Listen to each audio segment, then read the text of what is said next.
Hey guys, it's Jay. Welcome back to the channel. So guys, this is kind of a last minute thing. To be perfectly honest with you, I'm not gonna lie to you. I was at Anime North all weekend, and yeah, that was that's a story on all in and of itself. But right now, um, honestly, this seems to have like flown over everybody's radar. I think it's because what happened was everyone was so excited about the reveal for the Master Universe 2 pack for Skeletor and He-Man, and everyone was kind of like so caught up in all that that they didn't look at, like, nobody actually read the article completely. And this is kind of crazy. And I have a special guest joining me tonight who I want to bring in. He only has about 10 or 15 minutes to chat a little bit, but I really wanted to bring somebody in to get there to weigh in on this, because this is crazy. And honestly, I can't believe nobody's been talking about this yet. I think one person, I think it's a Spanish influencer, he actually talked about it, and believe it or not, I missed this completely. It was actually Core, my roommate, my partner, who basically business partner, by the way, who basically told me all about this, and I was like, what the heck? Where did this come from? Anyway, I'm gonna bring in my good friend Ken from Toy Connections. He's gonna join me tonight. Ken, how are you doing tonight? ¿Cómo está, Yeah, Jay? mabuti, pare. Good How to are see you? you, my friend. I'm doing well. Ken. Ken, this is crazy. Like, obviously we're kind of being a little bit ambiguous here, but you know, let's go through this article. But seriously, how have you been? I was at Anime North all weekend. How was your weekend been so far? Well, I've been on too many live streams this weekend, and I thought, you know what? Let's just go for broke, and let's Yeah, just go yeah, on one more. exactly. All my friends are sick of hearing my voice, and I'm like, yeah, but am I really gonna skip a chance to get on Mega J Retro? You Oh know, my gosh. when this guy hits 10,000 subscribers, because he's Uh, almost at 9,100, he's gonna be famous, and he's got to remember me, right? Ken, you're right behind me, man. Your channel's coming up and coming. You've only been doing this about a year and a half, right? Like something like that. Oh yeah, April of 2021. So yeah, just coming on 15 Yeah, months here. exactly. Like I've been doing this, like, I've been doing this on and off. I haven't gotten serious about it until about earlier this year. It's been 8.5 years for me. Oh, Anyway, that's let's get to this, because this yes, is some this is crazy this is exciting. some crazy news. I can't believe that, like, we all missed this. This is absolutely nuts. All right, guys, so check this out, and this is kind of crazy.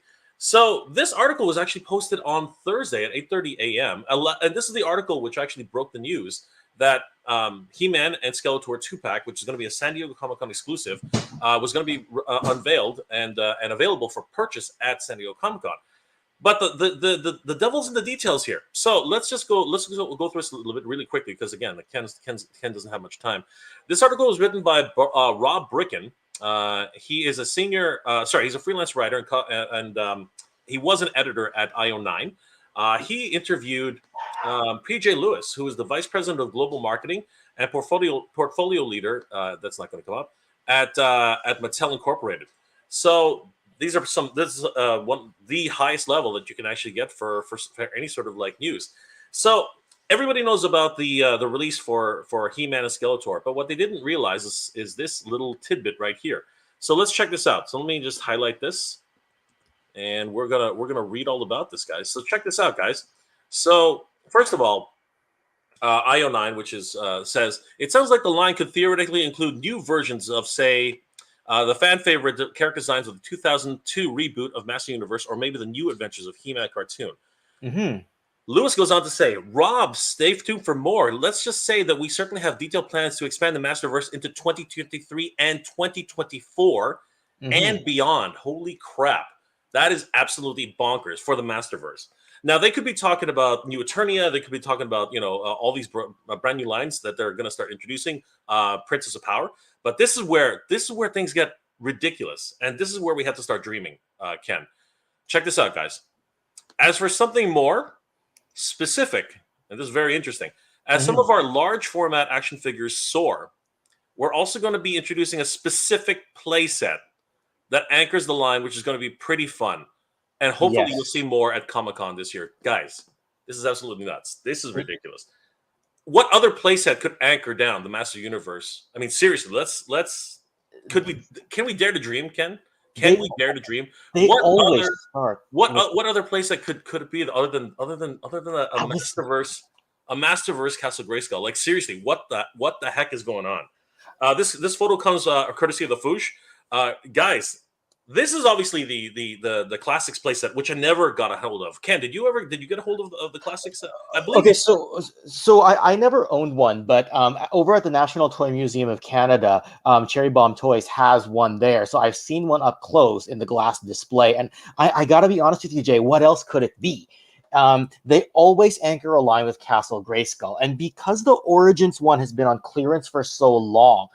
And because the HasLab model has been working so well for Hasbro, I believe this will be a Mattel Creations Kickstarter the same way that the WWE New Generation ring was in 2021. I think that's the route they're going to go. I'm hoping for the opposite. I'm dreaming for this, and I really dream. I really do want to dream that this might actually become retail. And the reason I say that is because everyone has been screaming, literally screaming for a new Castle Grayskull, right? Yep. Everybody who missed out on this thing has been dying to get their hands on one. And you know what? With enough hype at San Diego Comic-Con, I think people will be drooling over this thing.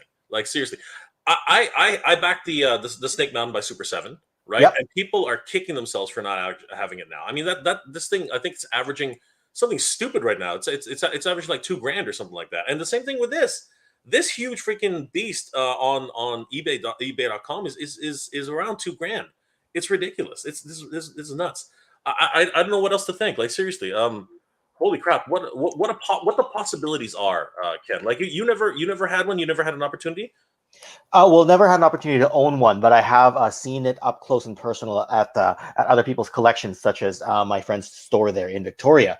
But this thing is quite massive. And the thing is, I feel a lot of people who wanted this 10 years ago may have moved on by now, because in the last 10 or 11 years since this thing has been out, there's been things like HasLab Sentinels, there's been sail barges, there's been huge things occupying people's displays, Unicrons and whatnot. So I think we might be overestimating how many people would be able to actually get one. Everyone will want one. Everyone will be mesmerized by it. But I stand by what I say. I think if this happens, it'll be a Mattel Creations crowdfund, just like the wrestling ring last year. But I hear what you're saying, right? I know what you're talking about. Like people have moved on. But let's be honest, right? MOTU hasn't had this kind of resurgence in decades, right? Okay, this is literally a golden age for Master of the Universe. And you know what? They go on to, like, he goes on to reference that right here.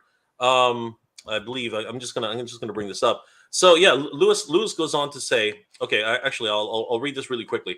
IO9 says it's interesting, even though Master of the Universe has had comparatively few shows and movies and toys as something like Transformers, He-Man feels like he looms larger in pop culture. And then Lewis goes on to say, it's funny when we talk about He-Man as part of pop culture because he has an identity in pop culture. Skeletor has an identity in pop culture. We are part of a Super Bowl commercial with Rocket Mortgage, and it was voted #1 commercial by USA Today. That's just a testament of how these characters connect with people, especially He-Man and Skeletor. So like when you really think about the primal nature of He-Man and Skeletor. I mean, like, the good versus evil, this whole idea, the fantasy genre of it. And of course, us who grew up with these type of cartoons and toys, I don't know. I seriously think that a playset like this does have a place in people's, sets. They just announced the Mega Constructs Snake Mountain. People are going nuts. Okay, fair enough. I did forget about that. So, yeah, I think you got a point. Maybe people haven't moved on, or even if they have, it's because they've gone and said, okay, I didn't get my chance, but now that they do have the chance, they might just say, okay, well, maybe I just won't back the HasLab His Tank and I'll get this instead, or something like that. Maybe, I don't know, just spitballing here. So here's the thing about it, though. I was knee deep in my career by the time this was even like thought of. Scott over at Scott Knight, like over at Spectre Creative. Yes. I mean, like he was one of the guys who helped spearhead this, and it's crazy to think that we're getting up to 10 years now with this thing, right? Yep. And you know what? Like so many people missed out on it. because so many people didn't know. Like, I remember watching Pixel Dan's review on his Castle Grayskull, and actually he was pushing so hard to get this thing made because, again, there were like so few people even knew that this was even a thing, right? And I think that's really where a lot of people just missed out on this possibility, right? And now we're talking about something which is like this is scaled for 6-inch. Dude, we're talking about 7-inch figures here now, right? Yeah, How basically. How big could this be? Well, when I saw it directly when I saw this particular Classics one next to the original Castle Grayskull there in Victoria, it was probably about 1.5 times the size. I just want to say by memory, which makes sense. So this would have to be about that same size, if you're asking me. And I believe Nightlick said it cost $500,000 to get this tooled up. I could be wrong. I seem to remember that number, which makes sense given that Bobby Valor recently said something about on the 3POA podcast about the sail barge being about $800,000 to tool up. And that was tooled up 7 years later, and it was bigger. So with inflation and everything, I wonder what it's going to cost to tool this. It's probably going to be somewhere around, just under. It's going to be really expensive. It's going to be more than $500,000 that it cost. So now I'm understanding where you're coming from. Now I see what you're talking about in terms of actual availability, right? Like are they gonna take the risk to take this to market, right? That's right. This will be fascinating to talk to Scott about. But you know what? On that note, not the same thing about anyone specific, but they literally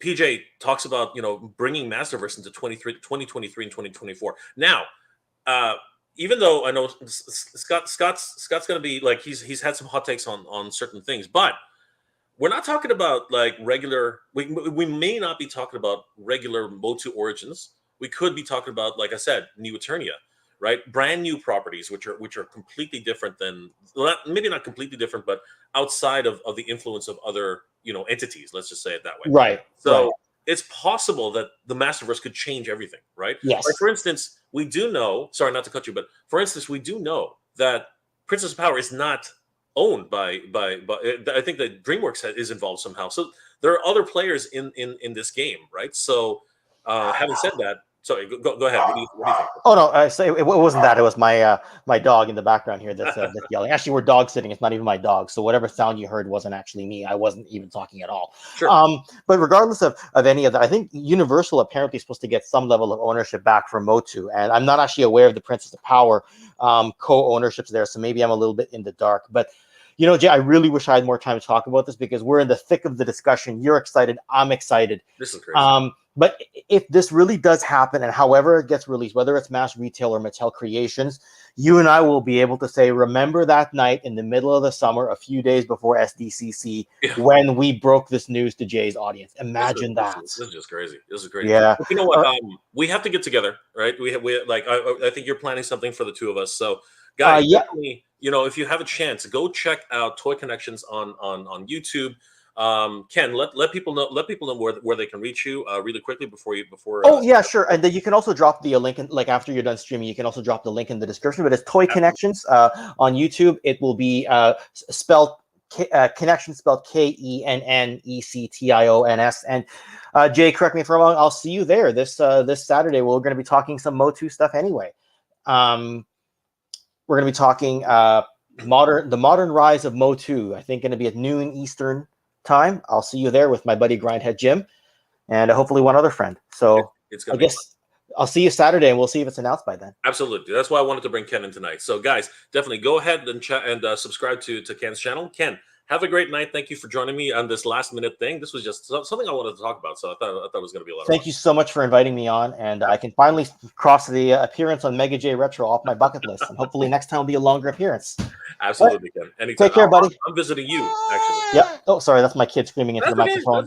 I guess it's bedtime for him. All right. Take care. Have a good one, Take it easy, Ken. Thanks. Bye. Bye. Guys, like the article continues, and it's I'm not trying to make a sensational thing about this. I just want to dream. I just want to dream about this and try to see what what is this possible future that they're talking about.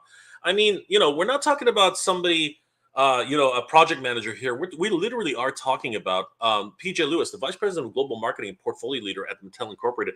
He is about as high as you can get on this, and making a statement as bold as this. This is something which is something you can't just come out of nowhere and say. Like, he's literally talking about bringing Masterverse into 2022, 2023, and 2024 and beyond. Right? That's a firm statement there. I'm Scott has talked about how you have to read between the lines and everything like that. But it's kind of crazy. I mean, that's literally that. Let's just say we certainly have detailed plans, right, to expand Masterverse.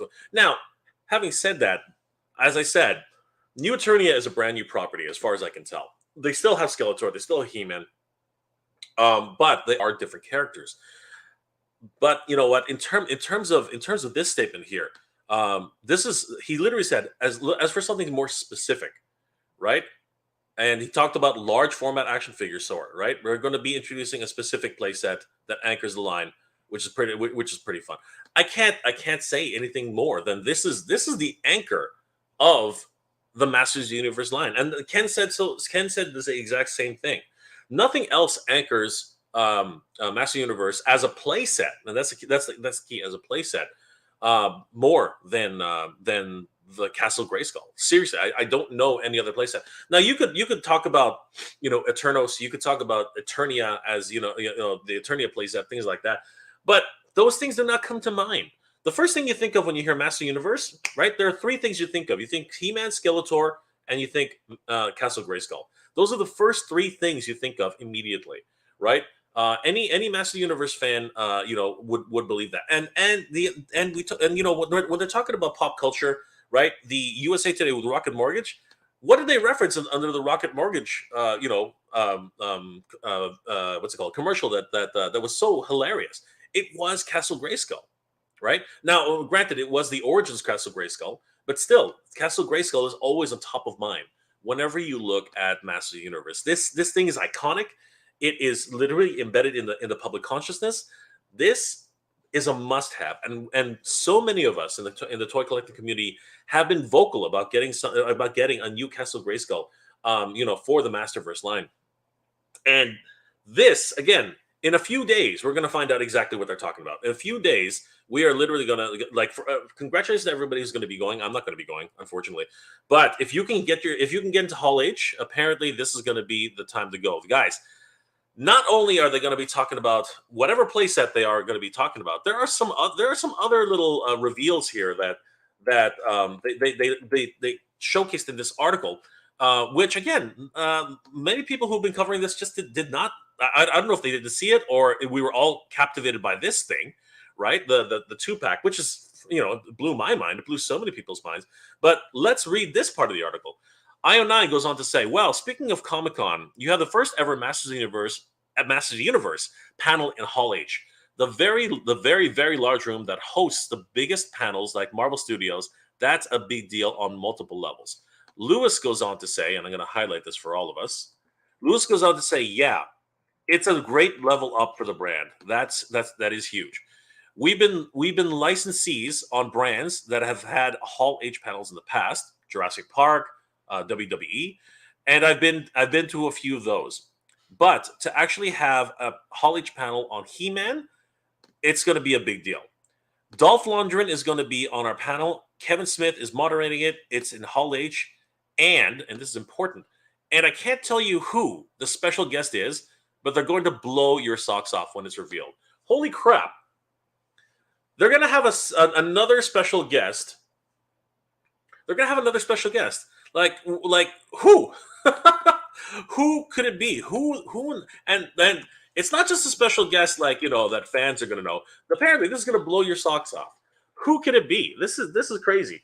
So if Dolph Lundgren is going to be there, right? We're talking about He-Man. We're talking about the embodiment of He-Man for many kids, the real life version of He-Man for many kids. By the way, guys, for all you guys out there who don't know, this is my absolute favorite kids movie of all time. I've championed this movie forever. I say it's one of the best kids movies to ever watch, and a lot of people berate me for that. That's fine. I have my opinion. You have your opinion. I absolutely adore this movie. I think that Frank Langella was absolutely just deliciously evil in this movie, and I stand by that. He stole the show. Obviously, he's an incredible actor. Dolph didn't do too bad. Like, let's be honest, he could barely speak English in this movie. He was coming off of Rocky. You know what I mean? Like, it was just crazy. Actually, you know what? In terms of filmology, I think he filmed this film before he actually filmed Rocky. I'm not 100% sure about that. Somebody's gonna have to correct me in the comment section. But seriously, this was a groundbreaking film for Dolph, even though it was a kid's film. Rocky just propelled him to, like, heights that he's never even thought of. Right, Red Scorpion, a whole The Punisher, so many different films afterwards, good and bad. But we're talking about Dolph Lundgren here, freaking He-Man for a generation. Like, seriously, he was absolutely ridiculous as He-Man. Blaster in hand, which is actually something that He-Man doesn't do. But look at that iconic, power sword. Seriously, for those of you who will be at San Diego Comic-Con, you will be lucky enough to see him recanting some of his memories about Master Universe. But who is this special guest that they're talking about? Who is it, and who is big enough to actually blow our socks off? I was seriously saying, you know what? Maybe we're gonna see Tila, maybe we're gonna see Man at Arms, but those actors, as talented as they are, as wonderful as they are, they're not gonna blow my socks off. You know what I mean? That's not who it is. Could it be Frank Langella? Okay, that wasn't supposed to come out. Could it be Frank Langella? Could it be Frank Langella? Coming and talking about his experience? I doubt it. Although he had fun during the movie, he said he did it for his kids. You know what I mean? He's an actor, which I don't believe would probably want to go over his experience there. Even though honestly, he was the best thing in the movie. Seriously, absolutely deliciously evil. Channeling his inner Dracula all over again. Honestly, he was just. Oh, I could not get enough of Skeletor. Every time he stepped onto the screen, I just could not get enough of it. No, my guess for someone who would blow your socks off in terms of like being guests at a He-Man panel, I would have to say it's one of two people. One of two people. All right, and if it's the second person, I'm gonna lose my mind. But the first person who comes in mind, right, is Courtney Cox. Right. Obviously, this was very, very early in Courtney Cox's career. She was literally nobody. Right. I think her one claim to fame at around this time was a music video where it blew the socks off for so many different people. And I believe it was actually that music video which landed her this role in Master Universe. Jeffrey Goddard, he saw her on the music video and he literally was like, I need that girl for this movie. She became a scream queen in this movie. When Beastman basically busted through the doors of her high school. Crazy stuff. Anyway, I know too much about Master Universe, but anyway, honestly, I think Courtney Cox would be a pretty big name to bring to a panel about Master Universe, right? Even Robert Duncan McNeil, right? There's another one I forgot, right? Robert Duncan McNeil. I mean, like he. Obviously, Star Trek Voyager, right? Great actor, right? Once again, he was Robert Douglas O'Neill, Masters. Yeah, this was his first movie, right? He was such a young kid back then. Again, I don't think Robert Duncan McNeil blows my socks off. I mean, again, Star Wars fans are going to be, or Star Trek fans are going to be huge. Remember who Robert Duncan McNeil is, but who really remembers that Robert Duncan McNeil and Courtney Cox shared a love scene together? A boyfriend-girlfriend scene together. Who remembers that? Like, not many people are going to remember that Robert Duncan McNeil, shared a moment with Courtney Cox. But it would be cool to have both of them on that stage, I think. But in terms of totally blowing my socks off, and you know what? It's killing me because I can't even remember his name now. He's such an icon in terms of like Masters of the Universe lore, but no one has ever seen him, right? No one's ever seen him. No one has ever seen John Irwin. No one has ever seen John Irwin. Like seriously, he's a private person. He's someone who does not, put himself out there. I mean, Alan Oppenheimer, right? Alan Oppenheimer has been seen multiple times. He loves um, Alan Oppenheimer loves coming to Comic Cons. He loves being, interviewed. He's reprised his roles multiple times as Skeletor as well as now Moss Man. So Alan Oppenheimer, obviously, I would totally expect that he would be on that panel, 100%. But to really blow my socks off, to really like just completely, as a Motu fan, to completely just blow my mind, it would definitely be John Irwin. John Irwin would be the absolute. If he literally gets on that stage and says, "By the power of Grayskull as Adam, and then I have the power as He-Man," I think I will lose my freaking mind if John Irwin shows up at that panel. Think about it. 2 He-Men, right? We're talking about Dolph Lundgren and John Irwin sharing the same stage. Oh my God. Oh my God. That would be ridiculous. That would be absolutely nuts. Anyone who actually goes to this panel at San Diego Comic-Con, please take some video. Please take some video. Please upload it. If it is John Irwin, standing right beside Dolph Lundgren, I don't even know what, like, is there a picture of John? Like, does anybody know what he looks like? Seriously, we've only ever heard his iconic voice. And I got to tell you, I would love to see that. Anybody who actually gets a chance to get a picture with John, oh my God. I understand, as I understand it, he's just so private. He really is a wonderful individual. People have told me so many different things about John Irwin, but the reality is he's very soft spoken. He doesn't talk much about himself, right?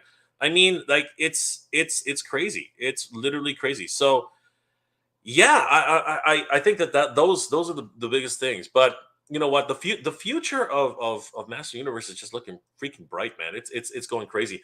They really are pushing Motu to the nth degree here. They have another play set which they announced at the same time, San Diego Comic Con exclusive. It's just literally the skull of Castle Grayskull plus a fold out set with Prince Adam and He-Man with their cartoon colors.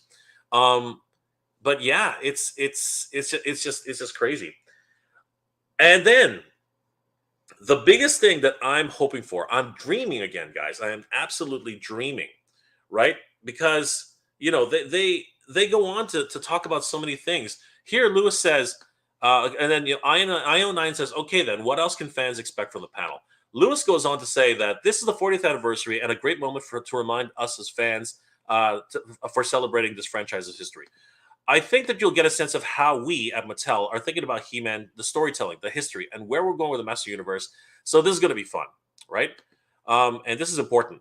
It's absolutely our aspiration to continue to deliver more and more from the Master Universe, everything from the work we did on Netflix to our Roblox partnership, which is telling Master Universe stories and introducing the characters to this new age in a new way, as well as this crypto toys, dear God, cryptos, partnership we just announced. Honestly, I'm not trying to put down cryptos. I just don't understand them. All right. And then here's the important stuff. So the franchise is offering a ton for all our fans of all ages, and this is step 1 to delivering more and hopefully entertainment that we can all enjoy together as we think about Motu Ends Days. What? What the hell is that? What the hell are Motu Ends Days? One more time, as we think about Motu Ends Days and we think about our opportunity to do more this fall, you will hear more about what we're doing. What the heck are they talking about? So let's scroll down. IO9 continues to say, Motu Ends Days? Will those be weekly announcements of new products or TV show info? And Lewis says, correct. This is a way for our fans to engage, a weekly thing that starts at Comic-Con, essentially, and is really going all the way through October 12th, which, in case you didn't know, is He-Man's birthday. And we're gonna do some events. Holy crap! So this is gonna be like Turtle Tuesdays for Teenage Mutant Ninja Turtles. They're gonna do Motu Ends Days. This is nuts. This is absolutely crazy. It has never been a better time to be a Masters of the Universe fan. Like, truthfully, it has never been a better time to be a Masters of the Universe fan in 2022. Lewis goes on to say, but I think Motu Wednesdays will answer some of the questions you have about longevity. All right, so this is where a lot of people Okay, so a lot of people have had questions. So many people have had questions about where the brand's going. Is it going to continue into 2023? Is it going to continue into 2024? Are we going to see a new Princess of Power line? Are we going to see a new cartoon for New Eternia? And you know what? Again, you can't get much higher than PJ Lewis right now. And he literally says that this will answer some of the questions you have about the longevity of the figure lines and how we're going to bring more into the figure lines here. We will be announcing more on what we are doing around the new show. Oh God, thank God. And more ways that we can extend Masterverse. Oh my God, that's crazy. That's crazy. He literally says more ways that we can extend Masterverse. There's a lot to come. Oh my God. That's literally ridiculous. I can't freaking believe he's like this is literally the head of marketing. Okay, like pretty much. Let's see his title again, just in case. Yeah, he's the head of global marketing. He is about as high as you can get on this chain, right? And he's literally telling everyone out there right now with this article that there's a lot to do and that you can expect and how they can extend Masterverse. Again, that's industry speak, and I think Scott can speak more. Scott Knight can speak more to that. But as I said, Princess of Power has a different, owner, I guess, if I'm understanding that correct. Apparently, Master Universe has some sort of new owner, and but what does that mean for New Eternia, right? Is New Eternia a new property, right? Even though the characters themselves are somewhat integrated into the Master Universe, obviously, what is New Eternia, and does it actually mean a new intellectual property, right? So this is crazy. To finish off this article, well, not finish it off, but this is where I think it's a decimal point on this, an exclamation mark actually. io9 goes on to say, between the two animated series and 3 toy lines, introducing the retro Motu Origins and kid-friendly toy-based Netflix kids show, which unfortunately that last season didn't really, anyway. It already seems like He-Man has entered a bit of a golden age. And then Lewis says, well, yes, but if it's a golden age, that's just a reliving of He-Man's history, right? We have more planned for that.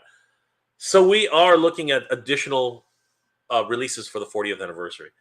Could this possibly mean, again, we're dreaming here, guys. We are totally dreaming here. Could this possibly mean that we are going to see a 40th anniversary Tila, a 40th anniversary Man-at-Arms, a 40th anniversary Beastman, Triclops, the very first wave? Is that something in our future?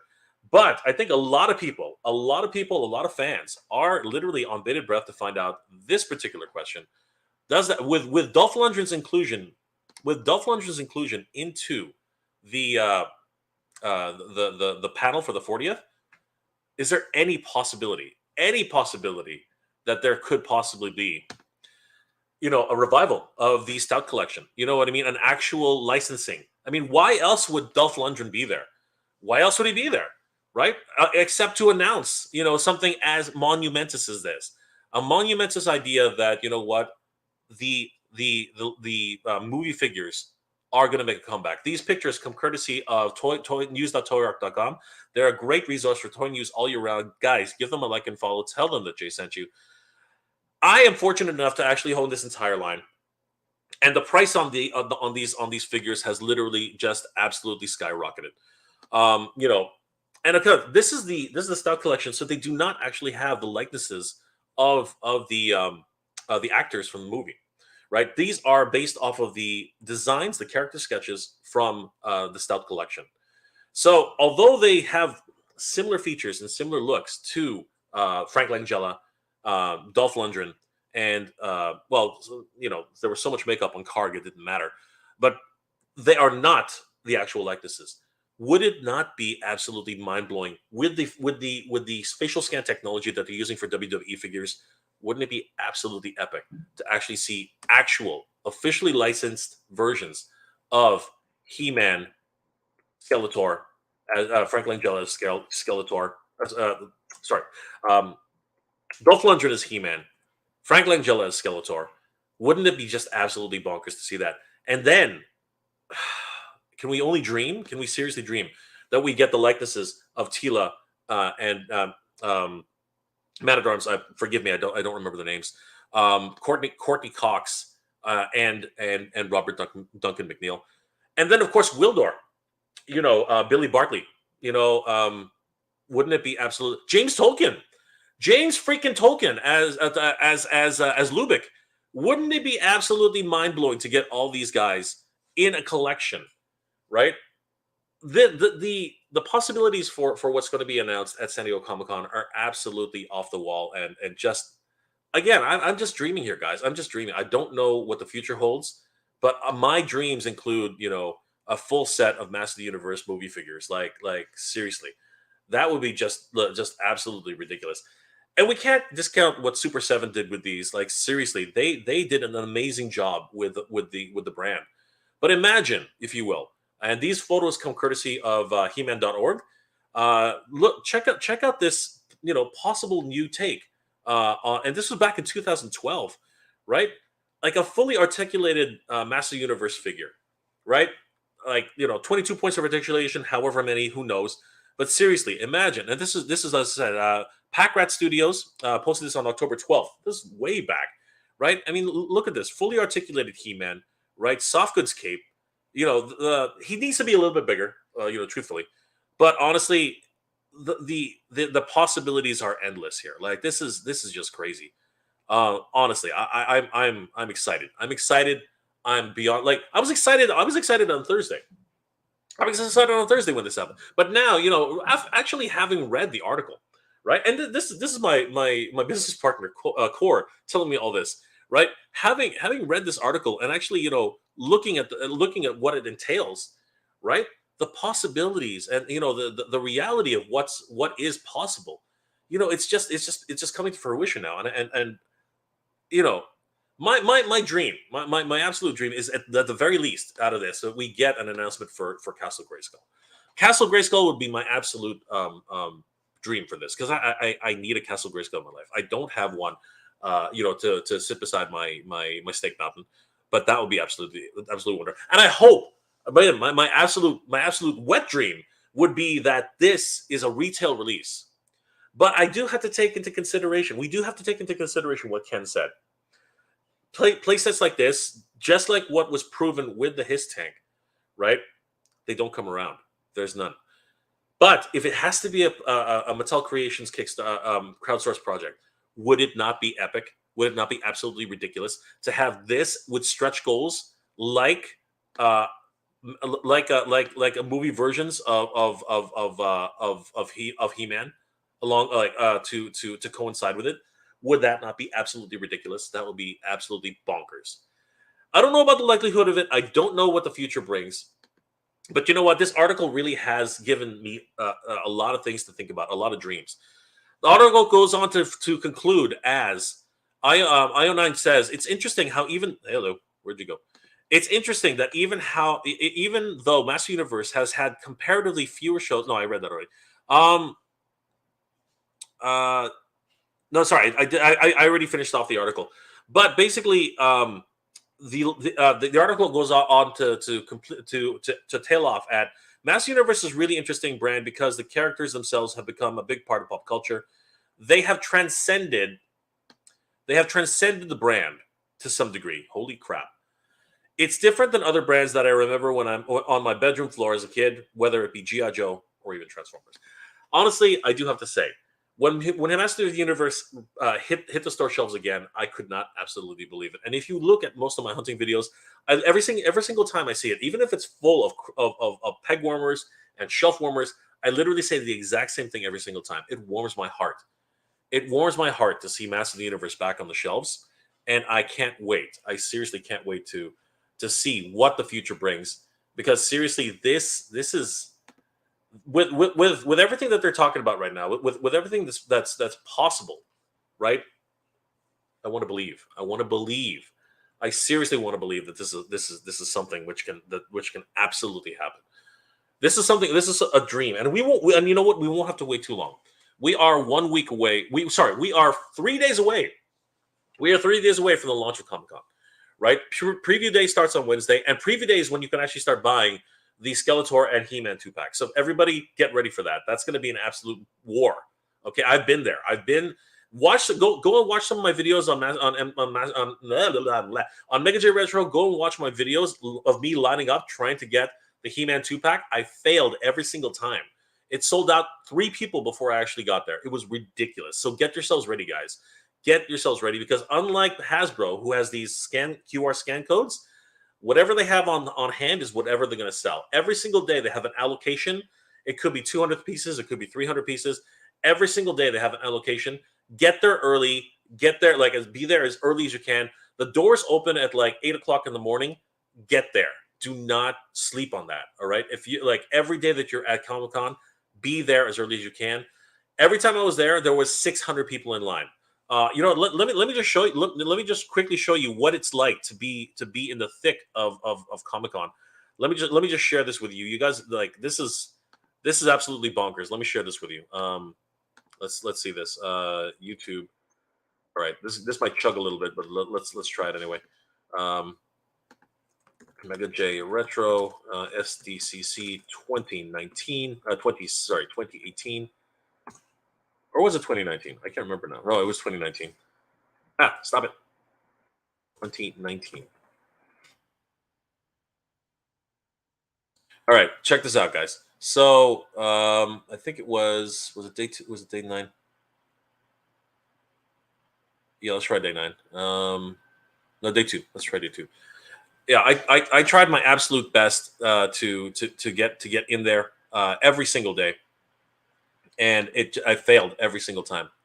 All right, so here I am. I'm trying to get there in the morning.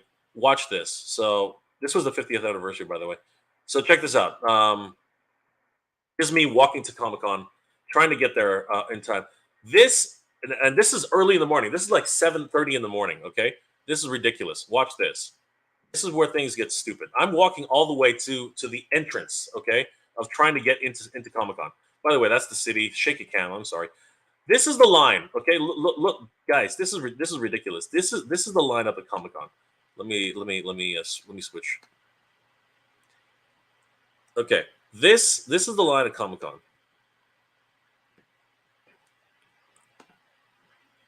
Where is it here? Look at this. Look at this sea of people. Okay, this is ridiculous. And behind me are like thousands upon thousands of people behind me.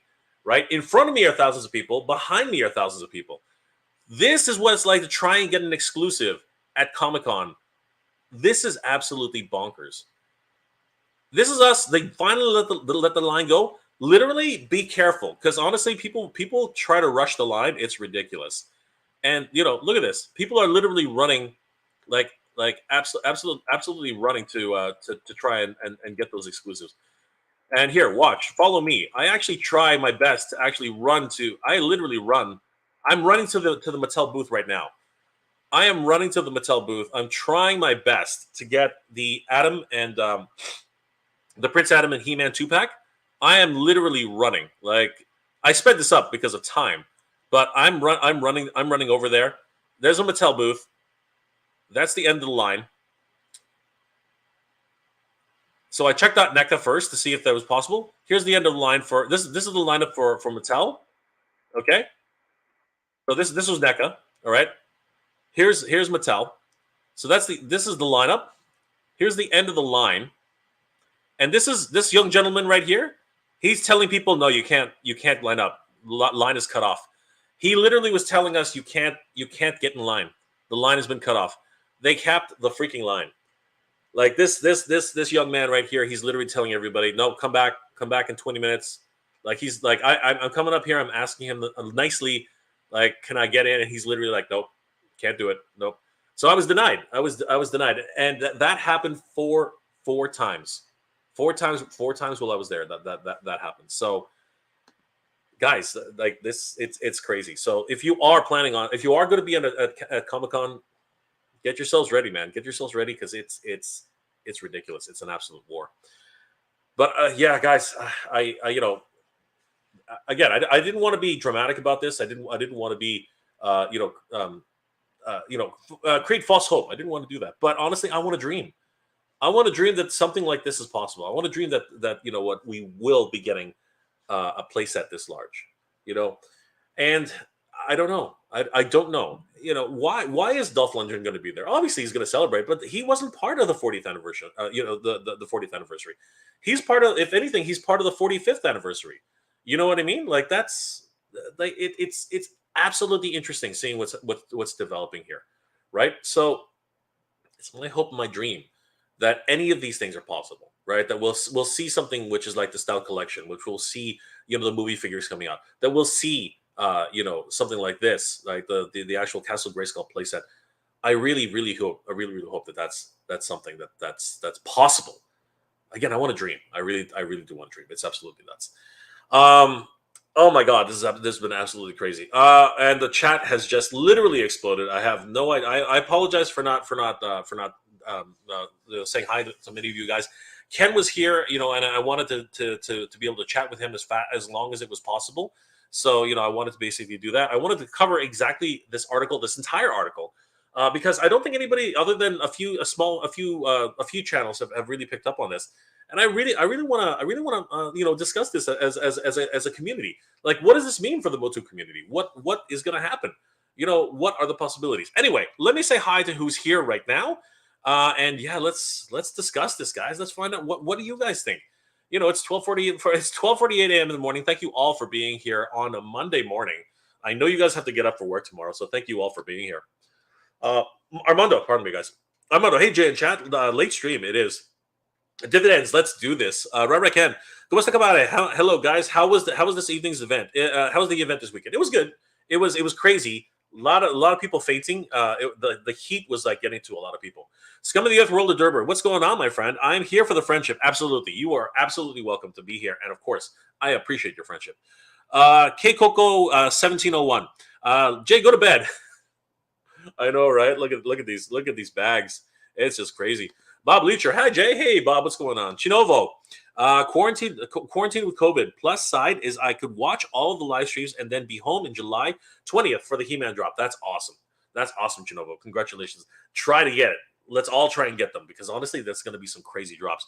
Hung Nguyen, I apologize, my friend, if I screwed that up. What's up, Jay? What's up, Hung? Good to see you. Arjit Roy, what's going on, Arjit? Good to see you. Thank you again for the heads up. Will those be single releases for the 40th anniversary? I don't know. I really don't know. I'm hoping that they will have a retail release. No, they will have a retail release for Skeletor and He-Man, so don't have to worry about that. But the special edition with the diecast accessories and everything, that will only be at San Diego Comic-Con. Toy Geeksaurus, what's going on, Toy Geeksaurus? Good to see you, my friend. John Westby, good to see you, John. Tidarium Hanger, He-Man is Eternia. Just saying. Yes, this is possible. He's tied to Eternia 100%. He has a destiny. Armando, Masterverse CGI, yes, absolutely. Hyung, it's going to be Eternia. I don't know. I hope not. I hope it's something possible. But when you think of a toy which is absolutely tied intrinsically into the thing, you only think of Castle Grayskull. You really do. Armando, by the way, be ready for this Friday. It's going to be war. It's going to be hell. It is going to be an absolute nightmare. Unicorns Left Nut. No way I'd pay $2,000 for this. Honestly, people are trying. People are trying to sell $2,000 for that thing. Yes, they are. Exotic Cars official channel. What is that? This is Castle Grayskull, my friend. This is the Origins Castle Grayskull. Ray Audette drums. Jay, I'm in. Absolutely, Ray. 100%. I'm in myself. Renegade Biker. Hey, Jay and all. I'm done with driving Uber and Amazon Flex for the day. I'm glad you are, my friend. I hope your foot is feeling better. Poking Joe. This is great times for us as Masters of the Universe fans. My first figure was Zodak in 1982. What a wonderful figure to actually start the line with. Excellent, my friend. OZ guys. Hey, guys. What's going on, OZ? Oz. Good to see you, my friend. Ben Alexander. I'll be honest. Revelations toys don't sell well at my Target. I wouldn't be surprised if this was a Mattel Creations release. Ben, again, I'm giving, I definitely am not discounting that. I'm just hoping, I'm just dreaming that we're going to get a retail release, which would be incredible. Ashman55, my classic Grayskull is sitting on my table in my toy room. It's so awesome. Damn you. I love it. Absolutely. Ashman, that's so great. I'm so jealous. You have no idea. Unicorns Left Nut. I have no clue Classics was around back when they originally were out. I missed out on everything. So did I. And apparently this thing went on clearance at BBTS. Can you believe that? This thing actually got clearanced? That's ridiculous. Ray, yeah, 500,000 for tooling. Insane. Oz Geis, I have to admit, I missed out on MOTU Classics. Had no idea about this 2016. Same with this guy. This guy had no clue. James Serapio, hey geeks, I hope everyone is safe and healthy tonight. Absolutely, good to see you, James. Elton is shouting, hey, Elton, what's going on, my friend? Exotic Card Facts and Channel. The MOTU Origins Classical playset was sat in inventory for so long that it ended up being clearance for $40 USD.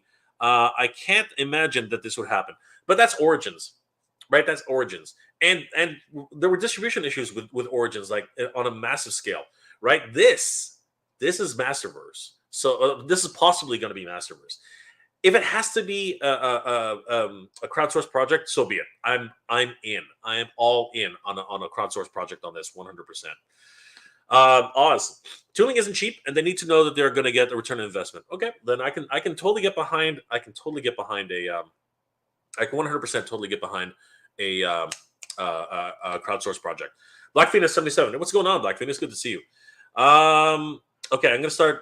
Not that I don't want to get everybody their chance. I just have there are more people way down in the chat right now. Ashman 55. I'm still confused. Are we getting the 40th anniversary Skeletor or retail not? The answer is yes. We will. For sure, 100%. They will not put out He-Man without Skeletor. That's like bread and butter. You can't do that. It's ridiculous. Ben Alexander. Plus, Grayskull takes up a lot of shelf space. No way would Target stock that when action figures are still on sale. Well, you say that, but you know what? The Millennium Falcon went to retail. A whole bunch of different the hell are they called? Titan class Transformers have gone to retail, right? The box for classics, I know what you're saying, but that's when it was closed. If they actually open it up like they do with Origins, I think it would have a better chance of fitting on a shelf. But anyway, that's just me. That's just me talking. Unicorns Left Nut. I got to move on to other people. Sorry, guys. Origins Castle Grayskull is still being sold for $80 in many places. This is true. This is absolutely true. All right, so sorry guys, I'm gonna have to say hi to other people who haven't been in the chat. Addy Boy, what's going on, Addy Boy? I just got here. What is this? Masterverse Grayskull? I'm hoping. Addy Boy, I am dreaming. I can only hope. We can only hope. We can only hope that this is a possibility. Sean Greenidge. Greenidge. Sorry, I'm sorry, my friend. Sean Greenidge. I think it's more likely that Masterverse attorney a playset. I don't see that. Because why would you like if you're going to take a risk on a playset, it would not be a playset which nobody's ever heard of. It'll be a playset which everybody wants, at least the majority of fans. And Sean, I would love an attorney a playset, like bar none. I would love an attorney playset, but I just can't see it. I just can't see them taking a risk on something which really absolutely did not sell well in the 80s. You know what I mean? And it was so expensive to produce. That thing had a motorized track. That thing had, all the bells and whistles. Absolutely crazy. And it did not sell at all. It was crazy. Ray, JJ, this is JJJ. This is the Dre. Okay. So I'm sorry, brother. I don't know if that's a rap or something, but sure. All right. Who else haven't we said hi to? Okay. Jabbar Robbins. The only MOTU figures I owned were Manny Faces and Thunder Punch He-Man. Oh, this is Flying Fist He-Man, but it's close. And Thunder Punch is coming. Pop Actor. Four things Snake Mountain. Oh, I wish. I really wish it would be Snake Mountain, but it's going to be Castle Grayskull first. It's going to be Castle Grayskull. Nolan. I've always enjoyed MOTU and only had maybe 3 figures as a kid. And even today, the price from keeping me from collecting them would be keeping me from collecting would be them. I would love that playset. But Origins is pretty cheap, though, Nolan. I mean, like it's the cheapest toy on the adult-ish collectible market.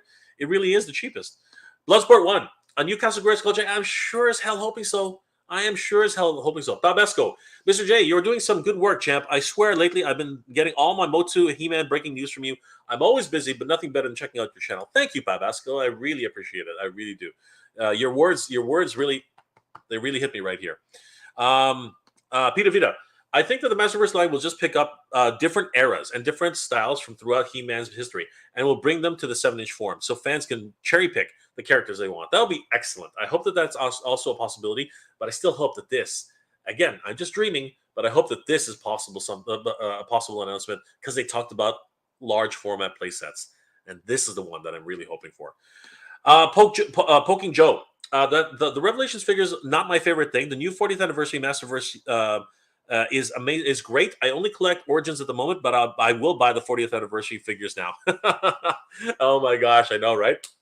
that rabbit hole. It just keeps getting deeper and deeper. Dave Yarbird, Luke Skywalker himself. Okay, I'm not 100% sure what you mean by that, sir. Sure. I mean, yeah, Luke Skywalker, absolutely. Renders FX. Hey, Renders FX. What's going on? Dude, guys, definitely check out Renders FX. You know, his Instagram page, 100% head over there. He does amazing work. Seriously. Check out his masks. Check out everything that he does. Renders FX on Instagram, guys. Check it out. Frank Skeletor was legend. Yes, exactly. What did I say? Like prosthetic makeup, everything, guys. Go check out Renders FX. Frank Skeletor is legend. It's not even was legend, is legend. It's amazing. Gamer Bud, hey, Gamer Bud, what's going on? The 1987 MOTU is amazing, and I'll fight anyone who says otherwise. My friend, we, boom, my friend, you are absolutely boss. Thank you, Gamer Bud. You and I are on the same level. Ray, it was after. Oh, okay. Sure, it was after. I can totally. I'm not into the timelines, right? Whether it was whether it was Rocky or whether it was Master Universe, that's fine. I was talking about filmology in terms of like when it was filmed. I thought that was the way it was. Nolan, love that movie. To be honest, Dolph did an awesome job as He-Man. Yes, he was incredible. Seriously, even though he didn't have any speaking lines, he was amazing. What's it called? Where are we here? Oh, you're talking about Skeletor. Okay, now I get it. You guys are awesome. You guys are amazing. Here we are. Dave Yarbird. Luke Skywalker himself will be the surprise guest. Who else could it be? You know what? Damn it. Yeah, you guys are shoot. Yeah, you know what? That's actually true. I completely forgot about that. Yeah, you're right. But you know what? Is that kind of, in terms of blowing my socks off, yes, it would be great to have Mark, obviously for obvious reasons. It would be great to have Mark, but he's been at Comic-Con before. He's disguised himself as a stormtrooper and run around Comic-Con. It's not that I'm not excited about that. I totally get it, and that would be nice to see him there. But I would like to see somebody else. I would like to see Courtney Cox. I would like to see Robert Duncan McNeil. I would like to see. I need to see Irwin. I need to see. Seriously, he's you just don't see. You never see John Irwin. John Irwin is just someone you never see. That would totally blow my mind. You've never seen John Irwin in person. Alan Oppenheimer, great guy, but you've never seen John Irwin. Like, seriously, that would absolutely totally blow my mind to see Dolph Lundgren, John Irwin, and both of them saying, "By the power of Grayskull together, and I have the power." Dude, that would just be ridiculous. That would be Christmas. Every holiday that you've ever celebrated. That'll be Christmas, my birthday. Freaking a New Year's Eve. All the major holidays all rolled into one. That would make all my dreams come true. 100%. Armando, I'm thinking that they're going to announce a new feature film being at Hall H. Yeah, but they've been talking about feature films for it's not like they are announcing anything. The feature film has been tossed around, this and that. They've had new actors. They've had old actors. They've just announced a possible another actor. I am not excited about it. Like, not that I'm not excited. I would love another Master Universe movie, but I am not excited about that being. I'm sorry. I'm not super thrilled. It's not something that hasn't been discussed before. So, they can keep that. If that's what's going to be, they can keep it. Chinovo, Skeletor's voice is playing in the speakers, then boom, Skeletor himself. That would be nice. But Alan Oppenheimer has been there. And of course, as you guys are saying, Mark Hamill, and I get it. I totally get it. I understand. Gwildor! Frank Langella would be awesome to be there. Yes, Frank Langella would be incredible as a guest. Hopefully, and that would blow my mind too. I would love to see Frank Langella. And if he actually emotes Skeletor with that wonderful voice, oh my God, that would be crazy. That would be absolutely nuts. That would be ridiculous. Seriously, his voice, my God. Squirrel Greenidge. Rocky 4 came out in 1985, so MOTU came out, and then MOTU movie came out in 1987. Yeah, okay. Again, I'm not all there. I don't. The filmology, it escapes me. It was a blur. I was a kid back then. It was just an absolute blur. You know what I mean? It was just nuts. Gwildor, the actor who played Gwildor has passed a bit though. Yes, I know. Billy Bartley has gone. Unfortunately, but you know what? I can dream, right? I don't know. Then maybe they'll do a tribute to Billy Bartley. You know, I love Gwildor. Gwildor. I love Gwildor. Again, I'm kind of obsessed. You guys must know that by now. Poking Joe. The old Masters movie is cult now. It's the only one we have. It's beautiful, honestly. In my opinion, I am absolutely obsessed. I have the Laserdisc, I have the VHS, I have the DVD. I have so many different formats of Master Universe, and people they shake their head when they hear that. James Serapio. I don't know if I'd call McNeil a great actor, but he's competent. No, he's a great actor. I love him. He's amazing. What he did in Master Universe was fun. He was just playing a kid. What he did in Voyager, he was pretty good. He was pretty good. I don't know, James, you must have a very, very high standard for actor. I mean, seriously, my standard for actor is, do I believe the character? And with Robert Downey Jr., yeah, I believe him. I believe him all day long. It's not he's not coming across as genuine. The guy's a really good actor. I don't know, like seriously, who if you're gonna put him against someone like Robert Redford, okay, whatever, man, like that's crazy. But we're talking about Robert Duncan McNeil, like he's not an A-list actor for a reason, but at the same time, he's pretty good. He is pretty good. Jabbar Robbins, she looked pretty good in Mistress of Science. Yes, I would love to see Courtney Cox there, and that would blow my mind. That would totally blow my mind. Renegade Jay, compared to the Masterverse line, compared to the He-Man Motu movie, which do you think was better? I like the movie, yet I have to see the Masterverse one. Sorry, what's going on here, Jay? Compared to the Masterverse line, compared to the He-Man Motu movie. Oh, you're talking about classics versus. In a way, you're still talking classics versus Masterverse. Honestly, I'm going to recommend this. Go watch Jay Gladfield's Geek Dead Life. Go to watch his comparisons of the classics versus the Masterverse. He's doing a wonderful series on that. It's incredible, and he takes a deep dive into the two brands, and the quality, how they feel in hand, what the sculpt was like, and overall the nostalgia factor and everything like that. He goes way deep.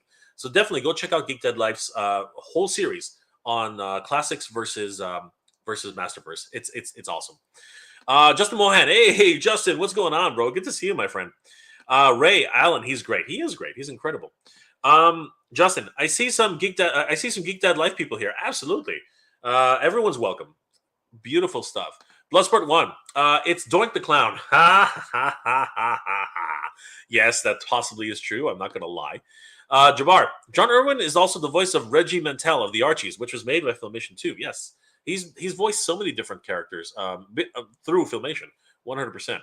Anybody else we haven't said hi to yet? Pop back to Rick. Oh, there's one. I just missed it. Ben Alexander, Mo Tuesdays. Ha! Yeah, there you go. Exactly, Mo Tuesdays. It will be Motu every Tuesday. Yes, that's it's Mo. No, it's not. No, it's not. Actually, wasn't it Motu Wednesdays? It's Motu Wednesdays. It's not Motu Tuesday. It's Motu Wednesdays, guys. It's no Tuesday. What? Hold on. Sorry, now I'm getting confused. He said Motu Wednesdays, right? So doesn't that imply Wednesday?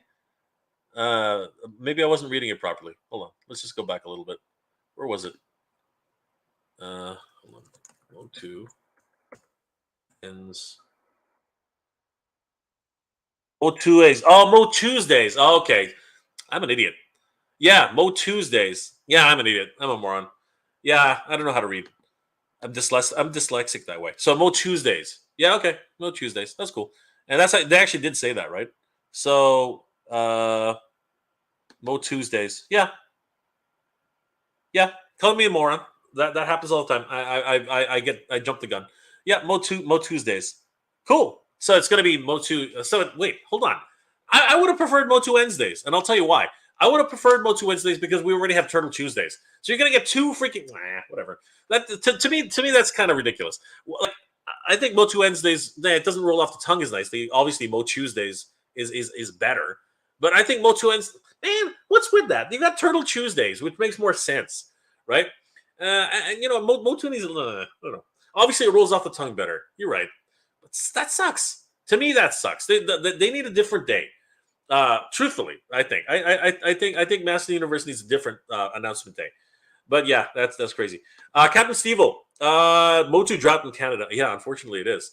It really is. Although King Grayskull is showing up at Toys R Us now, and so same thing with the new Attorney line. It's also showing up. So yeah, that'll be great. Marlon Abalos. Marlon, what's going on, my friend? Mo Tuesdays, Jay. I know. I'm just an idiot. Everybody's literally like berating me. Kevin Sharp, James. Everybody's literally saying, Jay, you have no idea what the hell you're talking. Yes, I don't. I have no idea what I'm talking about. 100%. I totally agree. Bob Back Direct. My Walmart only carries Evelyn and Fisto and tons of Lords of Power Merman. 100%. I know. Keep saying it, guys. It's the flub. It's the flub of the year. Dave Yarborough. Dave Yarborough. My apologies. I would love to get into the origins, but I don't have the room or budget. It looks like a really fun line. You know what? It's the cheapest line. It's the cheapest line out of all the toy lines right now. I don't know how you can. Sorry, Dave. I don't know how you can say that. I guess because there's so many of them now. I understand, Dave. I get it. If you had started early, it would have been easy because they're so affordable. They really are. Oz. Scott has said the rights fall back to Universal. That may have been true when he worked there for whatever reason, but he hasn't worked there for the company in almost a decade. A lot can change. True. I totally agree with that. And, it is what it is. Mossman from Manila. Kamusta ka, pare? Mossman from Manila. 40th anniversary of Mossman. Yes, we're waiting for that for sure. I don't go. Thank you, Mossman. Appreciate it. Maraming salamat po, pare. Renders Effects. The Darkest Despot Skeletor is top notch from most new classics. Yes. The sculpt, the features, the drapes, all his entire attire, just gorgeous, just absolutely gorgeous. Casual Ghoul. I have Dark Despot Skeletor and Rebel Leader He-Man. I love those figures. Yes, they are absolutely boss, 100%. Jabbar Robbins. Chesla Field is the name of the actress who plays Tila. Beautiful. I hope they get Chesla Fields. I really do. I hope they get her likeness. Oz. James, I feel that with Netflix producing multiple shows and a movie coming out that starts filming this year, a second season of Revelations in Revolution. I'm hoping so too. I'm hoping that they're going to get additional seasons. It would be absolutely awesome. Toys Joyce TJ. Hey, what's going on, Toys Joyce? I wish they launched Masterverse 2000X figure line. They sort of hinted at that. They weren't 100%. We're going to have it, but they did sort of hint at that. They were what's it called? The interviewer was leading that question. It was very interesting to see the whole development of that. Oz. I don't think Mattel is hurting on cash flow at the moment. Yeah, I don't think so either. They're doing really, really well. Sorry. Jay Combs. Jay Combs 1. While I'm not a MOTU fan, I still like the coverage and the analysis. That's what keeps me going back to this channel. Oh, thank you, my friend. I really appreciate that. Renders Effects. The molds for the classic the molds for the classic Grayskull are too arcane to move around. From what I recall reading from the Horseman, massive molds, and hopefully Mattel kept them. They probably have them in the archives. I doubt that they would sell them for whatever reason, but anything's possible. Renegade. I hope that I don't ever get a flat tire either driving Uber, Amazon, or Flex while on either a pickup from Uber or driving Amazon Flex. I hope that you remain safe, my friend. It's hard to get stranded somewhere, especially with passengers. So I hope that you're safe. Ashman 55. Do you think that they produce more of these 2-packs due to its popularity? No.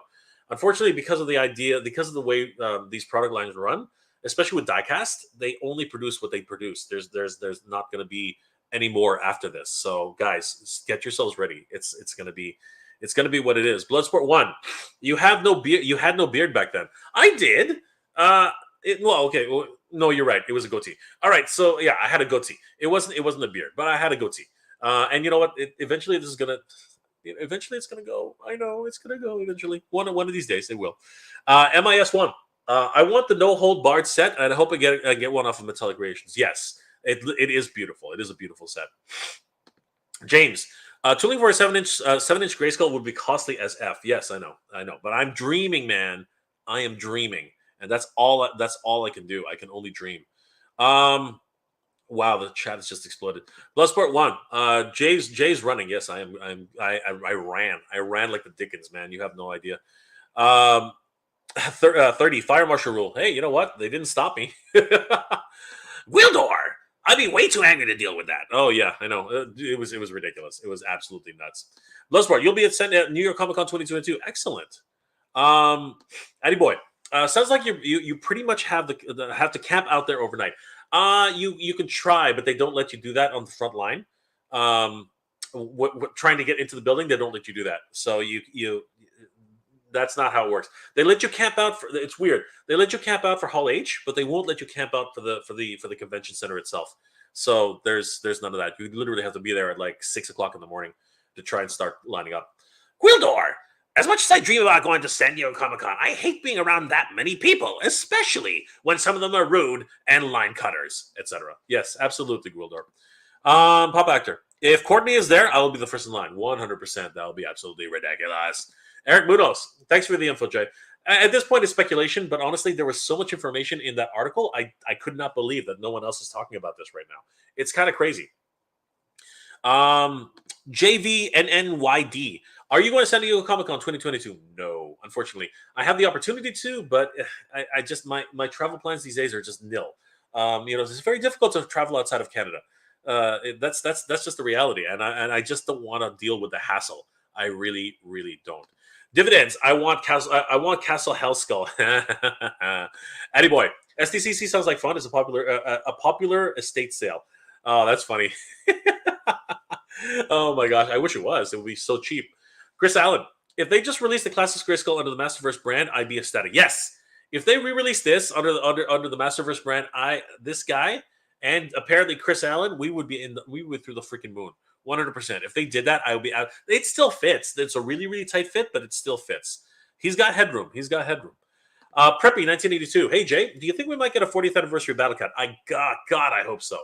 God, I hope so. They're teasing it on the back of the package. So I'm hoping. So there were three major things on the back of the package we saw for He-Man. We saw Battle Cat, we saw Skeletor, we saw He-Man, and I believe we did see Castle Grayskull. So damn it, I want all four of those things.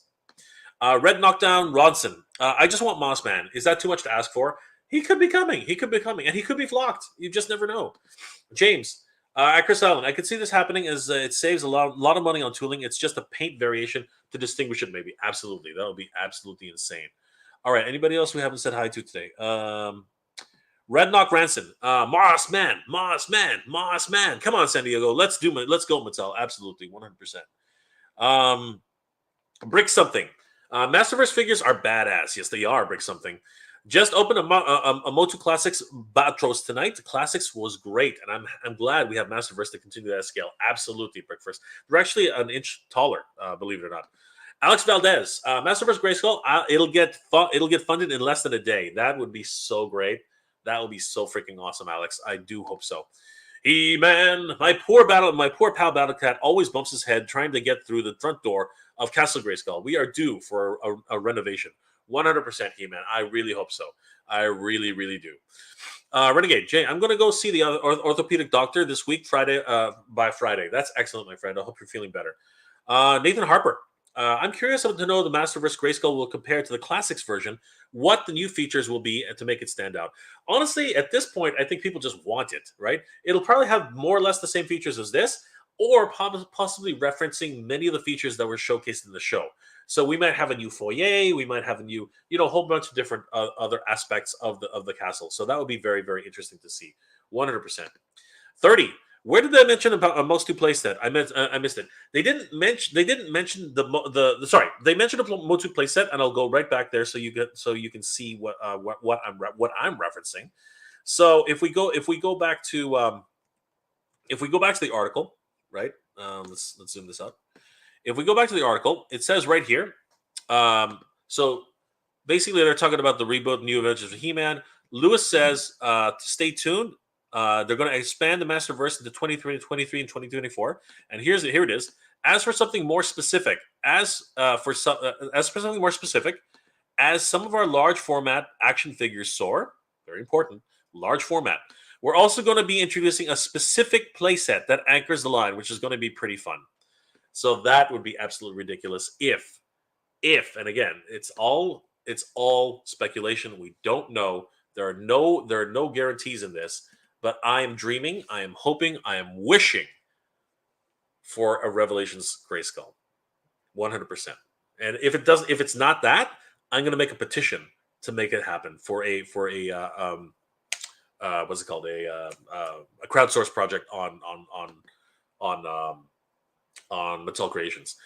Diego, hey Diego, what's going on, my friend? Good to see you. Brick something. I don't know. It's regional. I'm in the California Bay Area. Our targets are stocked with Origins and Masterverse. New Beastman is not hard to find there, for example. That's excellent. We have nothing here in Canada. We have literally, it's completely bone dry out here. At 30, they didn't. Jay's hypothesizing. Yes, I am hypothesizing, but it was in the article. Okay, it was in the article. They did mention a playset. Nathan Harper, a large format playset. I'm more inclined to think that we get Eternia for Origins, but it's for Origins, yes. But they're talking about large format. They're not talking about. See, you gotta look at the distinction, right? It's very important that. Oh, hey, Ken's back. Ken, how you doing, buddy? Hey, welcome back, brother. Good to see you. Holy crap! I wasn't sure you were gonna come back. I'm so sorry. I ended up missing the part that I wasn't on because a buddy of mine called, and he just had some. He's just finishing his MBA at school, and he was just looking at some job prospects. And I promised to give him an hour of my time on a phone call, and that was about 15 minutes before you asked me on the stream. So I apologize to the chat that I not only missed what was going on, but I'm not sure where we left off and how you've moved forward since then. Well, okay, so the first thing you missed is me flubbing Mo Tuesdays. Because I thought it was MOTU Wednesdays. Obviously, I'm because the way I thought about it, and everyone can make fun of me as much as they want. I was thinking that Turtle Tuesdays was already a thing, so they wouldn't double up on that. I was thinking that they would actually do MOTU Wednesdays, but no, it's Mo Tuesdays. And there's the first thing, right? My major flub there. So everyone's been literally calling me an idiot, which is fine. That happens all the time. I freely admit that I'm a moron. We're allowed to be idiots in the toy space. I know. And I just realized it's past 1 a.m. on the East Coast. You still have a lot of people in the chat, and you're still going. That's amazing. Well, I mean, I do my best. So the way I always do these things, I hope to at least say hi to everybody I haven't said hi to. So the chat kind of got away from us. Like it was already going like wildfire while you and I were chatting. And then I took another half an hour to talk about everything else that was in the article, right? And then basically the chat. So what I always do is I always get the first people first, and then I look for anybody else who I haven't talked to, or it's at least said hi to, and I try my best to actually just say, hey, what's going on? Good to see you, and answer at least those questions. Now that's not the smart thing. I'll be truthful. Awesome. Like, okay, so Ken, here's the thing. That's not the smart thing to do. But that's the J thing to do. It's just the way it is. Well, you know what? It gives me hope to see that you've got 114 or so people in the chat at 10 p.m. on the West Coast and past 1 a.m. on the East Coast. So it means I've always hesitated to do a late stream for this exact reason, thinking that I'm just going to be talking to myself. But I guess, you got people in the UK who it's morning for them. You got people on the other side of the world where it's afternoon for them. You got a guy here in Hawaii who it's probably only about 6 in the evening for him or something. Well, Ken, my first stream I do 2 streams every weekend. I do my first stream is Saturday morning at 1 a.m. Eastern Standard Time. Okay.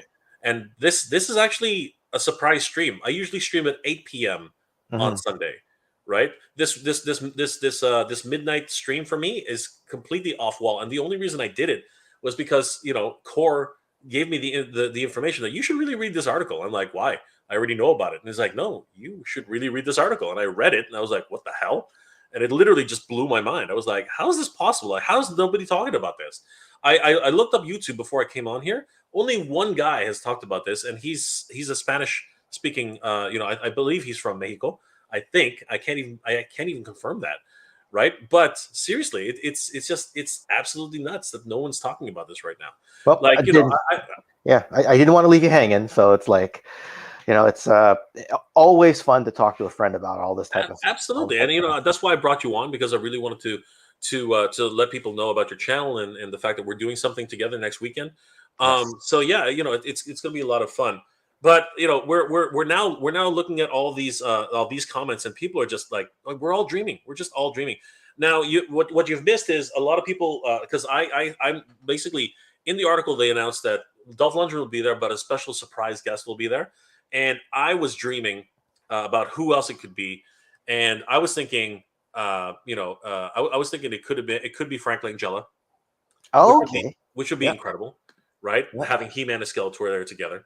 Yes. But then I went off wall. I went absolutely nuts. I was thinking, maybe it's the original actors, right? Maybe they all got together and they're going to do something together, right? Which is not going to blow people's socks off, right? Like very few people know any of these actors other than Dolph, right? So then I went to the other side of the spectrum. Who else would be a very popular guest? And then I said, you know what? Maybe it's Courtney Cox. Maybe Courtney Cox is going to show up and blow everybody's mind. I mean, that's there's a major possibility.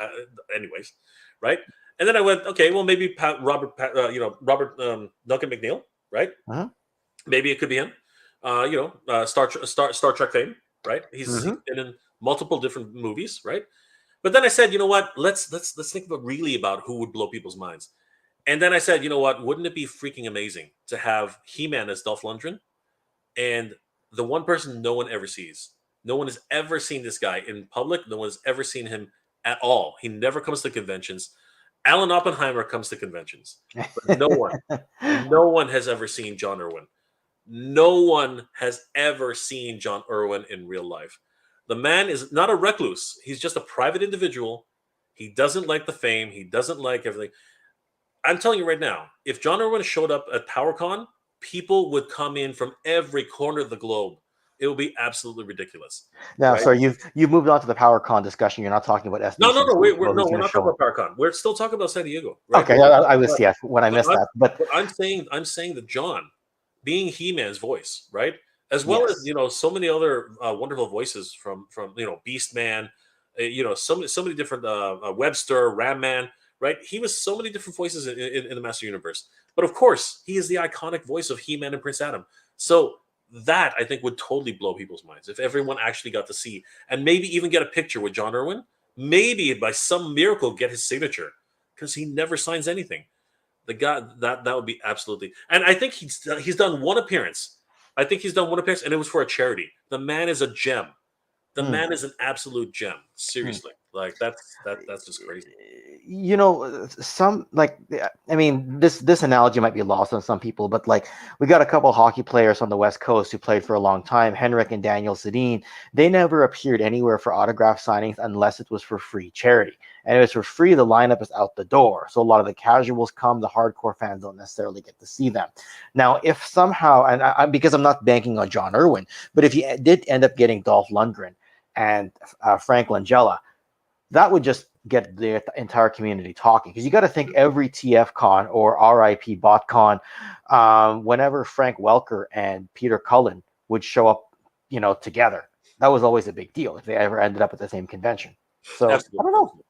No, but again, I'm like, we're just dreaming, right? We're just thinking, like, obviously having these two powerhouses, having their own separate careers, right? I mean, like Frank Langella's career has been storied, right? He's been Star Trek, he's been Dracula, he's been Skeletor, he's had stints in DS9, he's had he's been everywhere. He was, if I'm not mistaken, maybe I'm remembering this wrong, wasn't he a Darkman? Or was that a completely different actor? I honestly couldn't tell you. I see this and I see Dolph Lundgren and I see Rocky 4 and Creed and Creed 2. Unfortunately, absolutely. That's the extent of. I'm still catching up on some of the movie knowledge. One of my channel members, Gaz, is always laughing at me because I haven't seen Megaforce yet, and my familiarity with Last Starfighter is quite low. I'm a 90s and early 2000s film. Your geek card is safe. Don't worry about it, Ken. I want to thank the Warrior for a super sticker. Thank you, my friend. I'm sorry I didn't see it clear. Yes. It's just the whole chat got away from me, and I really was I apologize. But thank you so much, the Warrior, for the super sticker. So amazing. Ron Sarmiento is in the house. Good to see you, Ron. Anybody else who we haven't said hi to? Nathan's here. Hollywood Purgatory. How are they going to do a Masterverse Grayskull? We've been having discussions right now, Ken, about tooling, and that we talked about it earlier, that $500,000, like you said, $500,000, I think, or 400,000, something like that. Yeah, it was. I thought someone's got to correct me, but I thought Nightlick said that it was $500,000 for the the Classics Castle Grayskull. And recently, I could have sworn Bobby Vallis said that it was 800,000 to tool the HasLab sail barge, which would have been right around the time he left Hasbro. So when you're thinking about tooling prices today, inflation, to today's dollars, it's going to be a lot of money. And I left it off with me assuming it was going to be a Mattel Creations Kickstarter type of thing. And Alex Valdez seems to agree with you. He says this will get funded faster than the HasLab Kiss Tank. Honestly, wow. I do believe that there will be a lot of fans who are really interested in it. But for a playset this large, I think we're looking at well over 8,000 backers. I mean, like at whatever price it is. You know what I mean? It's going to be huge. It's like the his tech was $399. Yes. Sorry, $299. No, $299. Yes. Canadian is practically $399. But yes. The his tank was $299. This one is probably going to be upwards. If it's anything like Snake Mountain, it's going to be in the $499 range, right? $499. Well, that's what I was thinking too. Yeah. Now, first off, Alex Valdez, that's an amazing avatar with the Cyclonus and the Target Master Nightstick there. Great. If it's the X Transbox one, I think it's the same one that might be on my shelf. But you know what? His tank was $300, and this is going to be bigger. So I do think this is probably going to be about 400 American. Will it go to 5? Because you said Snake Mountain was 5, right? Yeah. Yeah. But that's done by Super 7, which is a smaller outfit. So they are a boutique company. But I know what you're saying. Relationships make for a lot. But again, this is one of those things where so let's talk about the WWE ring, right? Yes. What was that priced at? It was priced at $299.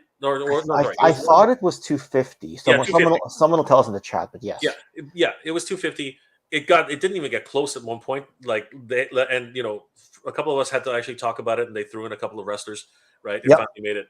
And the ringside and the ringside set, like that is not a difficult set to make. It's a freaking box with some standees. No, I know. But so that one's not even a question. But if that was $250, I can easily see this being like closer to $499. I can easily see it. But I can see a lot of fans after all the hype, after everything that's been brewing right now with a lot of the things that are happening. I can see it being funded. I don't know if it'll be funded faster than the his tank. I don't know about that, but I do think that the flavor for Masters right now is high. It's at a whole time high. Draconin says, "Holy crap! I just saw this. Where am I going to put a Grayskull?" That's a good question. Like, do you have room, Ken? I don't think so. I mean, Oh, no. Even my USS Flag is in storage. My Terror Drone's in storage. My Fortress Maximus G1 is in storage.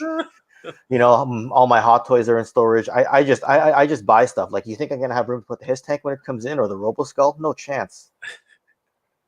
You need that warehouse in the back. You got to build that shed, and then just build it like a toy room. Paul Besco, Castle or any MOTU crowdfunder will stretch goals.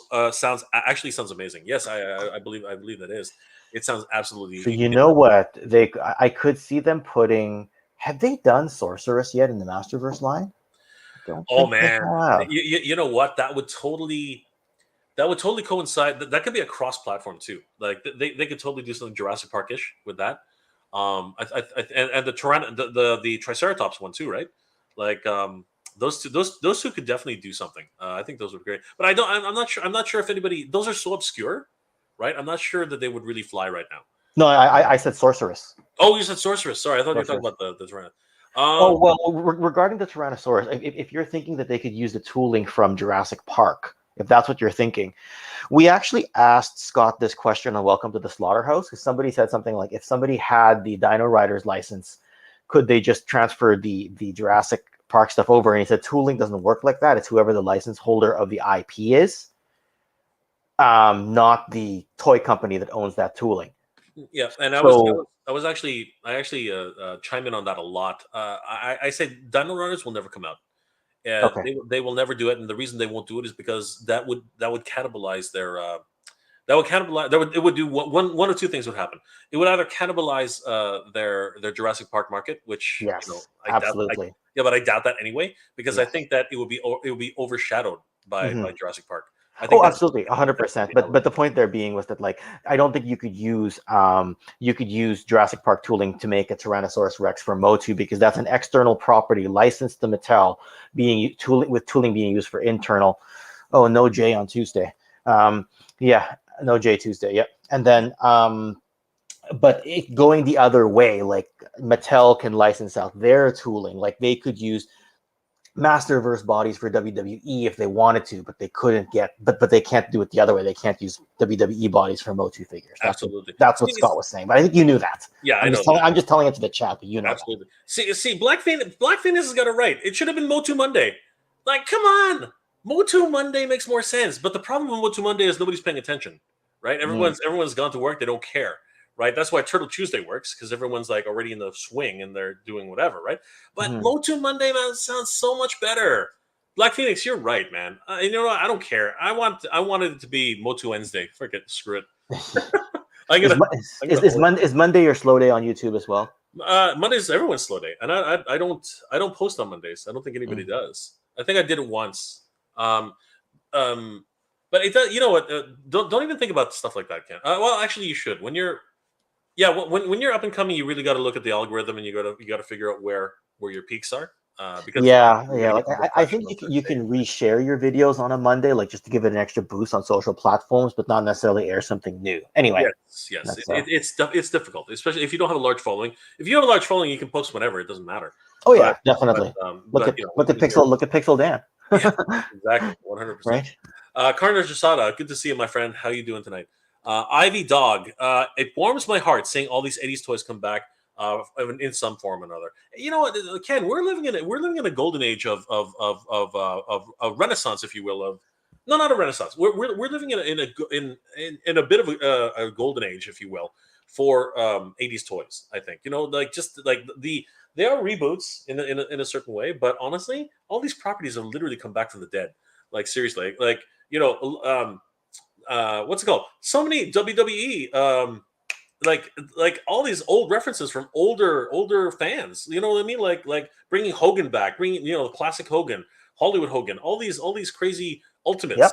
You know what I mean? Absolutely. Just absolutely nuts, right? Well, you know what? It's funny because I did a video on my channel about this where I consider the golden age of action figures basically when Star Wars started in 1978, and it goes until 1994, which is kind of when G.I. Joe ends, Transformers is gone. And Beast Wars hadn't started yet. Oh, sorry, I should say Transformers was in Generation 2, but it was going downhill. He-Man was gone. I do consider today's age a renaissance because the fan has become the creator. You're seeing a lot of companies start up that are run by fans, whether it's and everyone's trying to become the next Todd McFarlane, right? You see a lot of fan-made stuff. A lot of fans become artists. There's way more variety. But we're not in the same golden age where every single kid is buying toys and every single adult's buying toys. So I say today's the Renaissance. The golden age was the 80s. That's my take on it. I believe so. And you know what? We're living in that now because these toys are just flying off. Like in a lot of ways, a lot of them are flying off the shelves. Some of them are peg warming. But honestly, in terms of like being a kid of the 80s, I can't see this any better right now. It's just crazy. Iconic Blood 666 says, I'm going to need to see Trapjaw in the Masterverse new Eternia line to go all in. I would like to see that for sure because the new Masterverse versions that have just been released, they look pretty damn good. The new Eternia line that just got released, they're looking pretty damn good. Oh, with the Viking He-Man and all that, yeah. Yes, absolutely. He-Man says, I have to go. Orko is up to something in the lab again, and I smell something burning. Thank you, He-Man. Have a good night. Draconin says, would we be collecting as much as we do today if we had gotten more of what we wanted when we were kids? I think a lot of my collecting is motivated by not getting as much as a kid. That's an interesting thought. I was fortunate enough when I was a kid. My mom. So here's the funny thing about this, and I say this all the time. My brother Dex got good grades. I didn't. So to be fair, she would buy him a toy, and she would buy me a toy just because because I was terrible. I was terrible. I had no good grades, but because she didn't want to be unfair to me, because Dex was having such a good year. I would always get something. So we had lots of toys when I was a kid. But I know a lot of kids. I know a lot of families who just did not have toys growing up. Ken, how about your experience? Oh, okay. You're from the Philippines, right? I am from the Philippines. Yeah. So you probably don't know this because a lot of I mean, I have my camera off just because I'm in the other room, but like I don't look Filipino. But I don't know if I ever told you this. I was actually born there. You're in the Philippines. Yeah, Oh, I don't wow. think I ever told you that, right? Like I was born in Quezon City. My Oh, family is wow. from China, but I was born in the Philippines. Now, Okay. my family owned a perfume factory of sorts. So when I was like 3, 4 years old, they were doing very well. So I got a lot of He-Man, a lot of Transformers, a lot of Kenner superpowers, and my brother got a lot of Legos. He even had a room where that had a lot of dedicated Lego stuff. Now, when we moved here, things it's a lot harder to make a business in Canada Hmm. than it is overseas, especially with labor laws and everything. So I went from having anything I wanted to less and less Yeah. Yeah. and less. Yeah. So when you're 3, 4, 5 years old and you don't know, you're just sort of bashing your toys together. You don't really know what you want. Once you get 7, 8, 9 years old, now you're like, oh, I want the battle android trooper, and he's got to go against this other character, right? And now all of a sudden your family has less money, but now you know what you want, and it's not just your relatives buying you toys. Absolutely. So anyway, sorry. Normally, guys, I have my Well, camera on. It's just that with the impromptu stream, I couldn't get the gel in my hair and the nice V-neck no shirt, product. and No, I'm in the room where my son's asleep behind me, and so but I had to remind you that I don't look Filipino, but I was technically born there. So they used to, no, there's no um, such thing as technical. You're still Filipino. Do you speak Fukan or Bisaya? I speak Fukian. Nice. That's why when I jumped on, I said "Kamusta." Yeah, It of was course. actually because that's how I was greeted for the first 4 years of my life. Do you still So practice or you're I just, understand Tagalog better yeah. than I can speak it. Like I speak at the level of a 4 year old because that's how old I was when I left the I'm Philippines. not too far removed from you. I mean, like, Okay. is there, where I just happen to uh, I just happen to be able to carry on a decent conversation. But for the most part, I grew up here very young, right? So we were all came here when we were like So I if came. you're Oh no, sorry. I was just gonna say if you're streaming at 1 a.m. your time Saturday morning, are you gonna be able to make it for noon to get on my channel on Saturday? Will you have enough time to sleep? Oh no, don't worry about that. Like Okay. that, like do you see these bags? Like no, it's fine. You don't have to worry about that, Ken. Okay. That's never a concern. Okay. Whenever I make an appointment, I make an appointment. I might be a little slower, but I Oh, will be there. that's totally okay. Yeah, I said, man, you're still. I Oh, that's funny. I messaged that there, and then I realized, wait, I still have the StreamYard link from the chat, There you and go. then I jumped in, and you saw me jump into I did. I into the did. stream before I you was saw like, my hey, message because you would have been a little behind Ken's on the still chat. So here. yeah. Chad Farr Sam Slime Pit. Ooh, that would be an interesting one. That would be good. That That'd would be be a an good interesting piece. one. Yeah, Yes. Slime Pit wouldn't be too bad. I still say when they talk about like something anchoring the brand, it's got to be Mhm. Castle Grayskull. I just can't see it. I cannot see Eternia Origins, and I can't see that because they said larger format figures, right? Origins are standard format figures at that. So I just can't see it. Addy Boy says it's only 10-ish here. Well, I guess so. It's only is it around 10? No, it must be Well, around. it's 10:30 in on the West Coast, Yeah, so and he probably sent that message a little while ago. yeah. No, So probably just after 10 when he oh sent it. wow, Clarence. Hey, Clarence, what's going on? Good to see you, brother. Jay, it's like late night talk show of host for toys. Yeah. Oh Sorry, my I god, realized that I'm in the wrong room in the house and I don't have any displays, so I'm yeah, it's okay. the battle android trooper that I have is gonna go right there. Honestly, So I got something. is it still as hard to find over there as it is over here? Like it's just I ordered this off eCollectibles. He just got it in and he shipped it over. So yeah. another great Canadian distributor, 100%. Give Mike a shout out there. Yeah. Absolutely. Draconian says, I want a sorceress figure that makes me feel naughty. The hell, dude? Buy a statue. They have so many of these different. Like I saw this crazy I don't know who made it, but I've seen these crazy Tila statues and these crazy sorceress statues, and I'm like, man, like that is not the sorceress I remember as a kid. Like, whoa, crazy. Like again, when you grow up, you look at things differently, right? Because I was like, man, that's just crazy. Well, it's like when somebody makes those gifs of like Shira, Tila, and Sorceress kissing He-Man, and it's like you realize Shira is his sister, right? So I've never, you know what? Honestly, I'm surprised. I've never actually seen any of those photos, but I guess they're out there. They must be, right? I But you know saw it what? once and I cringed right away. I'm like, I know, of course, we're gonna, right? But let's like let's not joke about this. Ever since, let's be honest. Ever since Game of Thrones, Okay. there's been a lot more references for ancestral, thingies, right? So, Yeah, for- yeah. We just Hans, who you know, and Sarge's daughter Kelly, we did a Game of Thrones stream just a month ago, yeah, and yeah, this came up. It was Jon Snow getting with his aunt, right? just That was a big but, thing. yeah, but then earlier, even at the beginning of the series, it was the two, it was a sister and brother, The right? Lannisters, Like, the Lannisters, yeah, yeah. the Lannisters, yeah, and then again, just but but you know what? Let's be truthful, right? Hmm. Um, let's be absolutely truthful. Most of the royal family, right, at one point or another, were breeding. Were they were called pure bloodlines, right? Like that's it's a historic thing. It does It happen, is. It is. right? It is a It was historic like thing. it was like cousins or certain things like that, but it did happen. Like and at the time it wasn't really as as shocking, but today things being the way they are, it does happen. Affectito, Atato, sorry, Affectato. John Irwin will be the special guest, and the announcement is that he is voicing Hordak in Revolution. Oh, that would be incredible. Ooh, That would be absolutely incredible. yes. That would be tis. You know what? Anybody who can, if somebody goes to San Diego and can get me, Irwin's signature, I would lose my mind. I would literally lose my mind. Oh, what's this? Oh my gosh. Uh, Oh geez, Timothy Hans, my friend. Thank you so much for the super chat. You're amazing, my friend. Haven't said hi for a minute. Oh, Timothy, you're the best. Seriously, Timothy is one of my longtime viewers, and he's always throwing us a couple of bucks here.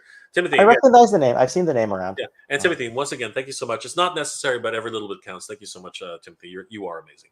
Um, yeah, this has just been a wonderful night to really dream and contemplate. And you know what? I realize it's not probably not going to happen. You know what? It could be. It may be a slime pit. It may be Eternia. It may be anything else. But damn it, when they talk about large format, when they talk about anchoring the brand, the only thing that really comes to mind in my head, the only thing that comes to mind is this gigantic green bastard. It's freaking huge. I don't know. I don't know. That's the anchor for the line, That is the anchor for the line. right? It really holds everything together. And then you know what? If it is a Mattel Creations Kickstarter, right? Sorry, crowdsource project, like including it with a sorceress, that would be like baseline because we've seen the formula now, right? Yeah. We have seen the formula. It's not hard. The His Tank has laid out the absolute formula that everyone should follow. Include it with a base with a base figure, right? Absolutely right off the bat. Include it with the accessories that it should be coming with, and then after that, give a small deadline. Give a week or something like that. Offer another character, but it has to be done, with a certain time frame. But make sure that everyone gets it if they make that line, Well, right? they're probably gonna have to do the Temple of what is it called? Temple of Darkness Sorceress, the one in the white is probably what it's gonna Yes, have to be. yes, yes. Is it Temple of Darkness? I don't know No, no, exactly the it's name. the no, it's I can't remember what it was. It's on the front of the box, but it is the white sorceress. Yeah, That's the one that the same one they included with the Origins one, but in Masterverse scale because yes. they can't put the regular sorceress colors behind that large of a paywall, Well, you know what? It right? could actually be. Hold on. This could be the only way to get the sorceress, right? Regardless, right? Because Mm, we don't have a sorceress yet, I right? know it's just she's too major a character for them to She bungle is. behind She is. But you're right. behind that But large but it would of a be the first. paywall. It would be the white sorceress first, and then that is an indication that we will get a regular sorceress, right? Like Yeah, that's either that or they'll do the white sorceress in the main line and then say, well, if you don't want to, you can have this less popular yeah. But version and but then when you think do the about regular. origins, the white sorceress did come first because Castle Grayskull came before the But sorceress. but that was and that was a mass retail. No, Yeah, I hear you. where I hear you. I hear you. yeah, and there's so many moving parts. Right? Now, could they do a Zoar as one of the unlocks? Well, Zor Zoar. is coming. We know that. We know that's coming. Okay. Yeah, we know the Zor's coming. We just don't know when, right? Um, but yeah, no, it could definitely like having Zor as an unlock would be amazing too. But what would be really cool? You could have Zor and you could have Screech, right? You could have them both, right? That would be really cool too. Eternian Palace Guards. Oh yeah, that would be well. Again, that's a main line too, right? Like they would definitely be a main line. It's hard, as you said. There's so many different moving parts. Michael Wood says the panel isn't just for the old movie. I bet the special guest will be someone in for the live action Netflix movie. But the way they said it is, it would blow our minds, right? So any new actors, if there's not a big name in the new Netflix, if it's going to be a Netflix movie, if there's nobody big in that, like if Chris Hemsworth was going to play He-Man, I think I would literally lose my freaking. I think you know what I mean. I think I would lose my He mind. already has to get jacked to play Hulk Hogan. So So he what might as more well, He-Man, right? He might as right? well. Because he's gonna have to be more jacked than he was as Thor, Absolutely. right? No, Or no, that's maybe, impossible. maybe, Did yeah. you see him in the last Thor? Oh, Love and Thunder. Yeah. Okay, I'll know from the trailer, No, right? no. But I haven't Yeah. seen Love and Thunder yet. Okay. So in that scene where he flicks his clothes off, they only showed a bit of it in the trailer, but there are scenes. I don't know what happened, but he like got huge. He got absolutely massive. You should, and you know what? I think it is part of the whole It's thing. because he's playing Hulk I Hogan think he was in the transitioning. biopic. I think he was In the transitioning to biopic. a larger size. I think. He was But you know what? In the original Thor, like the Walt Simonson run of Thor, Thor was pretty jacked. he no, So okay, hold on. But here's the difference. He was jacked in the first Thor, okay, but he was soft. He wasn't taking any diuretics. He was literally kind of he looked like a regular guy. In this scene with Zeus, not only is he jacked, he's ripped. He's ripped to shreds. Like he is literally like he's flexing. He's doing the whole thing. It's crazy, but he looks absolutely massive. I don't like. They didn't show the majority of the scene in the commercials, obviously, but when they start rotating around him, you literally see all of his definition, like the size. He must like weigh at least another 20-30 pounds, like on top. It was ridiculous. Hmm. Maybe that's a bit of an exaggeration, but at least 10-15 more pounds, like honestly. Oh my gosh, Timothy, what are you doing? Timothy, thank you again for the super chat. What the heck, man? Like seriously, I always appreciate this. How awesome would it be if they were able to finish the New Adventures line from classics in the multiverse? Oh my god, that would be ridiculous. But truthfully, how many of us really remember the New Adventures line? You know what? I only started revisiting it now, and the animation is actually very, very good. Did you ever watch the New Adventures line, Ken? not on any extended or sustained basis. Because this was the '89 series, I think, right? Yeah, it was the one that literally preceded. So like '89 was like the height of like Turtle Fever, right? So by that point, we'd kind of like purged He-Man off to the side. You saw it, and it was like, well, it wasn't my He-Man. Though a lot of people loved the Starship Eternia, I grant you. But no, I did not get into it on any deep level at all. So, yeah. Brick something says, now that I'm back home in South San Francisco, this is cool. If I were still in Orlando, okay, I don't know. There must have been an earlier conversation somewhere. Yeah, there's Clarence again. I went back. I think that was the problem. I think I saw that. I think I saw that message. Who Yeah. else did I not And see? then Brick something also said he would drop the his tank for this. Oh yeah, seriously, that's crazy. You What? know, That's it would be tempting. You know, until I see it, I'm not going to say anything. Yeah, that's the problem. You need to see it first, right? Right? Because yeah. Sorry, go ahead. Dino Riders Motu crossover would be awesome. That's possible. That's possible. Like it could explain why those characters actually exist. Because they sort of just just got dropped in from nowhere. I know they wrote a mini comic about it, but Yeah, for the most part, it was just, yeah. You would work it into the Motu mythos so it doesn't take away from Jurassic Park. Maybe. Yeah, 100%. Okay. No, but you're talking about Dino Riders, not Jurassic Park. That's what I'm saying. But we were saying earlier that if Mattel had to run both Dino Riders and Jurassic Park, they would take away from each other. Exactly. But if you work it into the Motu mythos, exactly, then it's a different property, and it doesn't necessarily cannibalize your first property. No, yes. Good point. And of course, it's all mechanized, so it really is a different thing, right? So that would be excellent. Absolutely. Let's see if who else have I said hi to yet? Yeah. I'm just going to. Oh, here we go. Rafael Rodriguez. I want Dino Riders. There's such a fever for Dino Riders, but unfortunately, as long as Jurassic Park exists and Mattel has some, Mattel owns those Tyco properties, I can't see it. I just can't. Because it would literally cut into their dino. One of two things would happen. Either it would take out away from Jurassic Park, or Jurassic Park would bury it. And I think the latter is actually more likely, because Jurassic Park is riding high right now. No matter how terrible that freaking movie was, Jurassic Park is like through the freaking roof right now. It's ridiculous. Oh my god, just nuts. Have you seen Jurassic Park yet? I'm behind on my movies, so no. I mean, like I was literally just trying to watch Doctor Strange the other night, and I got interrupted. That's how far behind I am. So, yeah, Crazy. yeah. I did step out to watch the Batman when it came out a few months ago because it's Batman, and I had to because my favorite superhero and all. You know what? Honestly, I enjoyed it. I thought it was actually really good. I didn't expect to enjoy it. I like you know what? I have a very cynical nature with Robert Pattinson.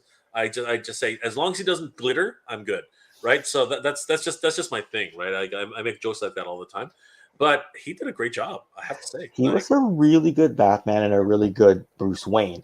I hope that the next movie is really good because I thought it was amazing when I was in there, and then a few days later, it didn't have the same staying power as the Dark Knight trilogy had in my head. Maybe yeah, because I was younger back then, yeah, but I forgot it quicker, yeah, and I only remembered it again when somebody said, "Have you watched it?" And I went, "Oh yeah, it was really good." yeah. But why doesn't it have the same impact? Like, why doesn't it have the same hit me in the Well, feels as the the Dark Knight? I think the real problem is it's rooted in a lot of realities, and it actually has a lot of today's sensibilities too. Um, you know, uh, the way the Riddler actually went about his scheme, it was dark. It was a really really dark film. You know what I mean? Like darker than any other Batman I've actually seen in a long time. Right? You could argue that Heath Ledger's Joker was dark, right? But Yep. this was more psychological. You know what I mean? He Yes. played on your on the fears of people and how a society looks back at its past, right? And that's exactly the reason why I think it was more of a psychological sleuth movie. Oh, and he was so unrecognizable from the Riddler that we've come to know, right? Yeah, From the usual Edward Nigma or the one that Jim Carrey played in the mid 1990s, which yeah. was totally I just mean, not the spoiling thing, but he's not confident. You know what I mean? He's actually quite reserved in a lot of ways when you think about it. But what he does in the movie, again, no spoilers, but what he does is just shocking.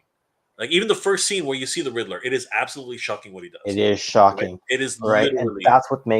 that's what makes it different. And a lot of people will like it simply because because it explores that time where Batman's not a rookie anymore, but he's a sophomore.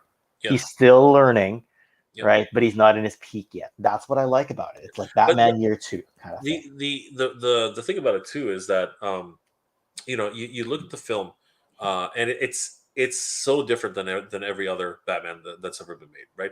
It's done again with today's sensibilities and everything like that. But you know, it's a who done it now, right? Yes. It's not I'm crime fighting. I'm beating up punks in the yards. He's literally solving a mystery, which is what Detective Comics was supposed to be about. It was supposed to be Yeah. about being Yes. a modern age Sherlock Holmes. That's what it was. Basically, yeah. I mean, but I just like the fact that he wasn't in his prime yet, so it kind of had that long Halloween feel to it, where he's a couple years into crime fighting, right? But he's still getting new experiences. He hasn't seen everything and been there, done that, knows how to Yeah, handle every situation absolutely. under the sun. Absolutely, and it is interesting the cameos that were I'll call them cameos. It is interesting the cameos that were actually inserted in there. I thought that was brilliant. Jake Hadem says if the base figure was Hero 2, I know I'd buy it. If it's a female, I wouldn't worry so much. Yeah, it's interesting. That's actually an interesting take on that. Break something. Now I was born in Los Angeles, California, but my flocks are from my folks. Sorry, Yeah, folks. Yeah. my folks are from Santa Ana. Uh, Manila, by the way, of Nueva Elia, and oh wow, Yeah. mahal ng Tagalog like Ken.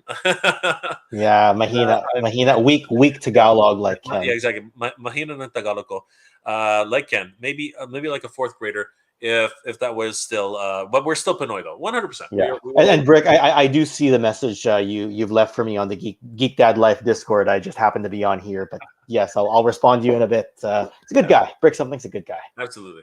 And sometimes for me, written Tagalog is terrible. I can barely. I have to really slow down because you said mahina, right? I was like mahal. I'm like it just the screen is very small on my thing as well, so it took me a second to realize what was going Yeah, on. just Mahina just translates to weak, Yeah, so we weak exactly. Tagalog, Like, slow right? up. That too. Um, Anybody else that we haven't said hi to right now? Timothy, of course. I didn't appreciate the New Adventures as a kid, but as an adult, I do, and I got to say they are my favorite figures in the classic line. Oh, that's cool. I need to see the rest of it because honestly, it had that Sunbow feel. It actually has the very Japanese. That is true. That is true. And It, you it know was what? definitely it was not Filmation. They had literally moved on to a different studio, I guess, to save money, right around that time. So because one of the great things about Filmation is that they kept it in house, they kept it American, but it was as cheaply done. And let's be honest, it was done cheaply, right? They would reuse frames all the time. They would reuse they basically would take scenes and just have them, walk in a certain angle and stuff like that. So that's how cheap the production was. From But they got away with it. but it was beautiful. Honestly, it was just such a wonderful memory. It wasn't Rocket Robin Hood bad, but it was just so great. You know what I mean? In terms of But you know what? If I had to go back comparing, and I have watched the old Filmation episodes as recently as it might have been 2017 or something. But if I had to choose between that or the 2000X He-Man, and I know that was supposed to be its own continuity and its own thing, the 2000X episodes take the cake for me. They're that good. Yeah, right. They you know what? I don't like the toys at all. Give me classics all the way. They're not really. They're like mini statchins with movable limbs. You know what I mean? They're more like statchins. Like I've heard Michael Mercy use the word stactions before. How do you define a staction or a staction? Well, a statchin is actually okay. So the actual NECA the NECA releases were statchins. So statchins are like 6-inch or like or anything smaller than 12. Anything smaller than 1/6 scale is more like a statchin, right? So a statchin is basically a toy-sized figure, but it can't move, basically. And even though some toys consider themselves toys, like action figures, I consider MOTU 200X more akin to statchins because they have this one pose which they're definitely supposed to be in, but they did a cut line here, they did a cut line here, they did a cut line here. Oh, I see. And it just, but if you try to pose He-Man to do this, it looks so freaking awkward. Right. It literally was just meant. So because they have articulation, they're not stactions, but they may as well be because the articulation's a bit useless. Exactly. They are technically. Where do you get all your knowledge, Jay? Because like people are always wowed when they have you on camera. Really? What? The one time we did the Can Foundation, and we were talking, some of my friends were like, you know what, Ken, I go to you for information, but that Mega J guy just really knew his stuff. I had a few people. At least one of my patrons said that to me. So really, I was like, I don't know, but he just got insights. He just absorbs information, I guess. I think that's probably what it is. Only because I actually have no idea what you're talking about. You know what? I know people who pour over reports and the history of things and like watch every documentary and stuff like that. I don't do that. I take my takes. All of my takes are just from memory and really my reactions on okay. So here's a good point. Here's a good example. You know how I do these news bites on this channel now, right? Like, yes. It's literally we're actually streaming on both of my channels right now, but on. Oh, are we? Yeah, we are. We're actually streaming on both. It's do you use StreamYard? I use StreamYard to stream. StreamYard can stream to Facebook. It can stream to Instagram. You know what? And I just did that earlier today. I streamed to a Facebook group while streaming on YouTube. So there you go. Why am I surprised? But it is a surprise, right? Yeah, I'm streaming to both my channels right now. So on Mega J Retro, I've actually transitioned. I don't know if a lot of people don't realize that I've done that, but I've actually transitioned. On my on MJR Collector, I do almost all exclusively is hunting now, and now I'm actually introducing. Okay. I'm introducing thrifting now, which is amazing. It's been an amazing journey. Okay. So if anybody wants to look at if anyone wants to find out why the heck I've stopped hunting, I haven't. It's actually over at MJR Collector. But on Mega J Retro, I'm almost exclusive doing toy news now. Because I just like it. I like keeping up to date with it and stuff like that. But my takes are literally practically just reacting to what I'm reading or looking at. But in terms of my overall knowledge, if you want to call it that, it's just me as a lifelong toy fan, just looking at something like, you know what, when I was 12, this was like something this, and you know what, and I compare it to what I know, right? So that's how that goes. I guess it's just me, being me, and really, if you're gonna do this, like I'm not talking specifically to you, Ken, but anybody who wants to get into YouTube, right? If you pick something you love, pick Yeah. something you love. You know, I think the reason why my friend, my slash patron said that was because we were talking Motu, and Motu is a very big source of strength for you on how Yeah. you collect. Like Motu Oh, for yeah. me is one of my weaker knowledge lines, Yep. right? I pick up a lot from guys like you or Geek Dad Life or some of my other friends like Corbra Lang. Some of these guys, like I pick up from them, or Grindhead Jim. I pick up a lot from those guys. But Motu for me, like I like it, but Yep. most of my collection is one shelf of classics, Sure. and that's my entire Motu collection. Sure. Yeah. Right? No, Motu is my number one. Motu is my number one. Thundercats is my number two. But there's not much in Thundercats, right? Like slowly, I've been picking up Right. number sevens, right? Right. I mean, I still have. Where is he? Is he there? Where'd he go?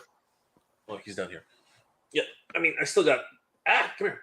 You know, I still got Lino down here. Lino, yeah. Yeah. So and you know, I'm kicking myself because I lost the Sword of Omens. If anybody wants to donate one to me, please do. And you know, my mom was long gone, right? But the light bulb still works in that thing. I cannot freaking believe after all this time it still works. I can't. Pretty amazing, right? Dude, toys they don't make them like they used to. Say what you will about LJN, but damn, that thing is actually pretty good. Yeah, freaking my Battle Cat and my first He-Man and my first Battle Cat exploded. So this thing's actually, you know, freaking solid. But yeah, my Masters is my number one. Thundercats is my number two. That's probably why we were talking Masters when you said that. Yeah. I kind of fumbled through Masters a bit. Like I know we're talking about it this weekend as well, but next weekend as well. But I like it enough to talk about it. Yeah. But I'm not as sustained on some of the news. That's probably why I also missed some of the articles. I will freely admit that whenever I cover a piece of news that I'm sort of not familiar with, I literally stick to whatever it says in the article, right? So like I loved Dungeons and Dragons when I was a kid, and I recognized you know, I recognized both characters that they introduced for NECA, right? Those two characters, right? But I couldn't bring up any facts. I couldn't really bring up any real, like, you know, little anecdotes that I usually do for Motu or Thundercats or whatever, right? I just shared my knowledge of what I remember from the cartoon, right? Like you know, all that kind of stuff. And I got to tell you, for when it comes to WWE, one of my viewers, Jabbar Robbins, he berates me all the time on mispronouncing everybody's name. Like I called her Nina Jax. He's literally always like Nia Jax. Yeah, he's literally like, stop it, stop calling her Nina. I'm like, I'm sorry. It happens though. So do you watch modern wrestling or no, or do you? Not really. Truthfully, like I've heard like honestly, after WWE went on a certain like you know the Attitude Era, it completely turned me off. I'm not gonna lie. Off. Not Yeah. on. Well, here's the reason why. Okay, I grew up with rock and wrestling, man. Like, you know, I grew up with like cartoon types of archetypes, right? I grew up with cartoon archetypes, and the problem with cartoon archetypes is that as a kid, you look at these people like heroes, right? When the Attitude Era came in, it was geared towards growing fans, like people who had grown up, right? Yes. Like, but I wasn't ready to do that.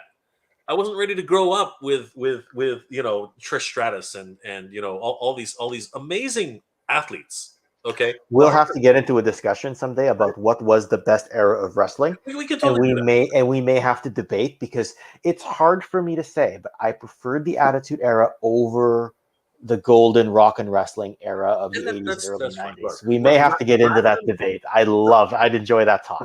Wrestling has been around for decades, even before it became mainstream. Okay, yeah, like you know, Michael Mercy talks about it all the time. How it you know the roots of wrestling comes out of Texas, right, and Arkansas or whatever it was, and you know what, all the old schoolers like you know Bob Backlund and all those guys who really made their mark.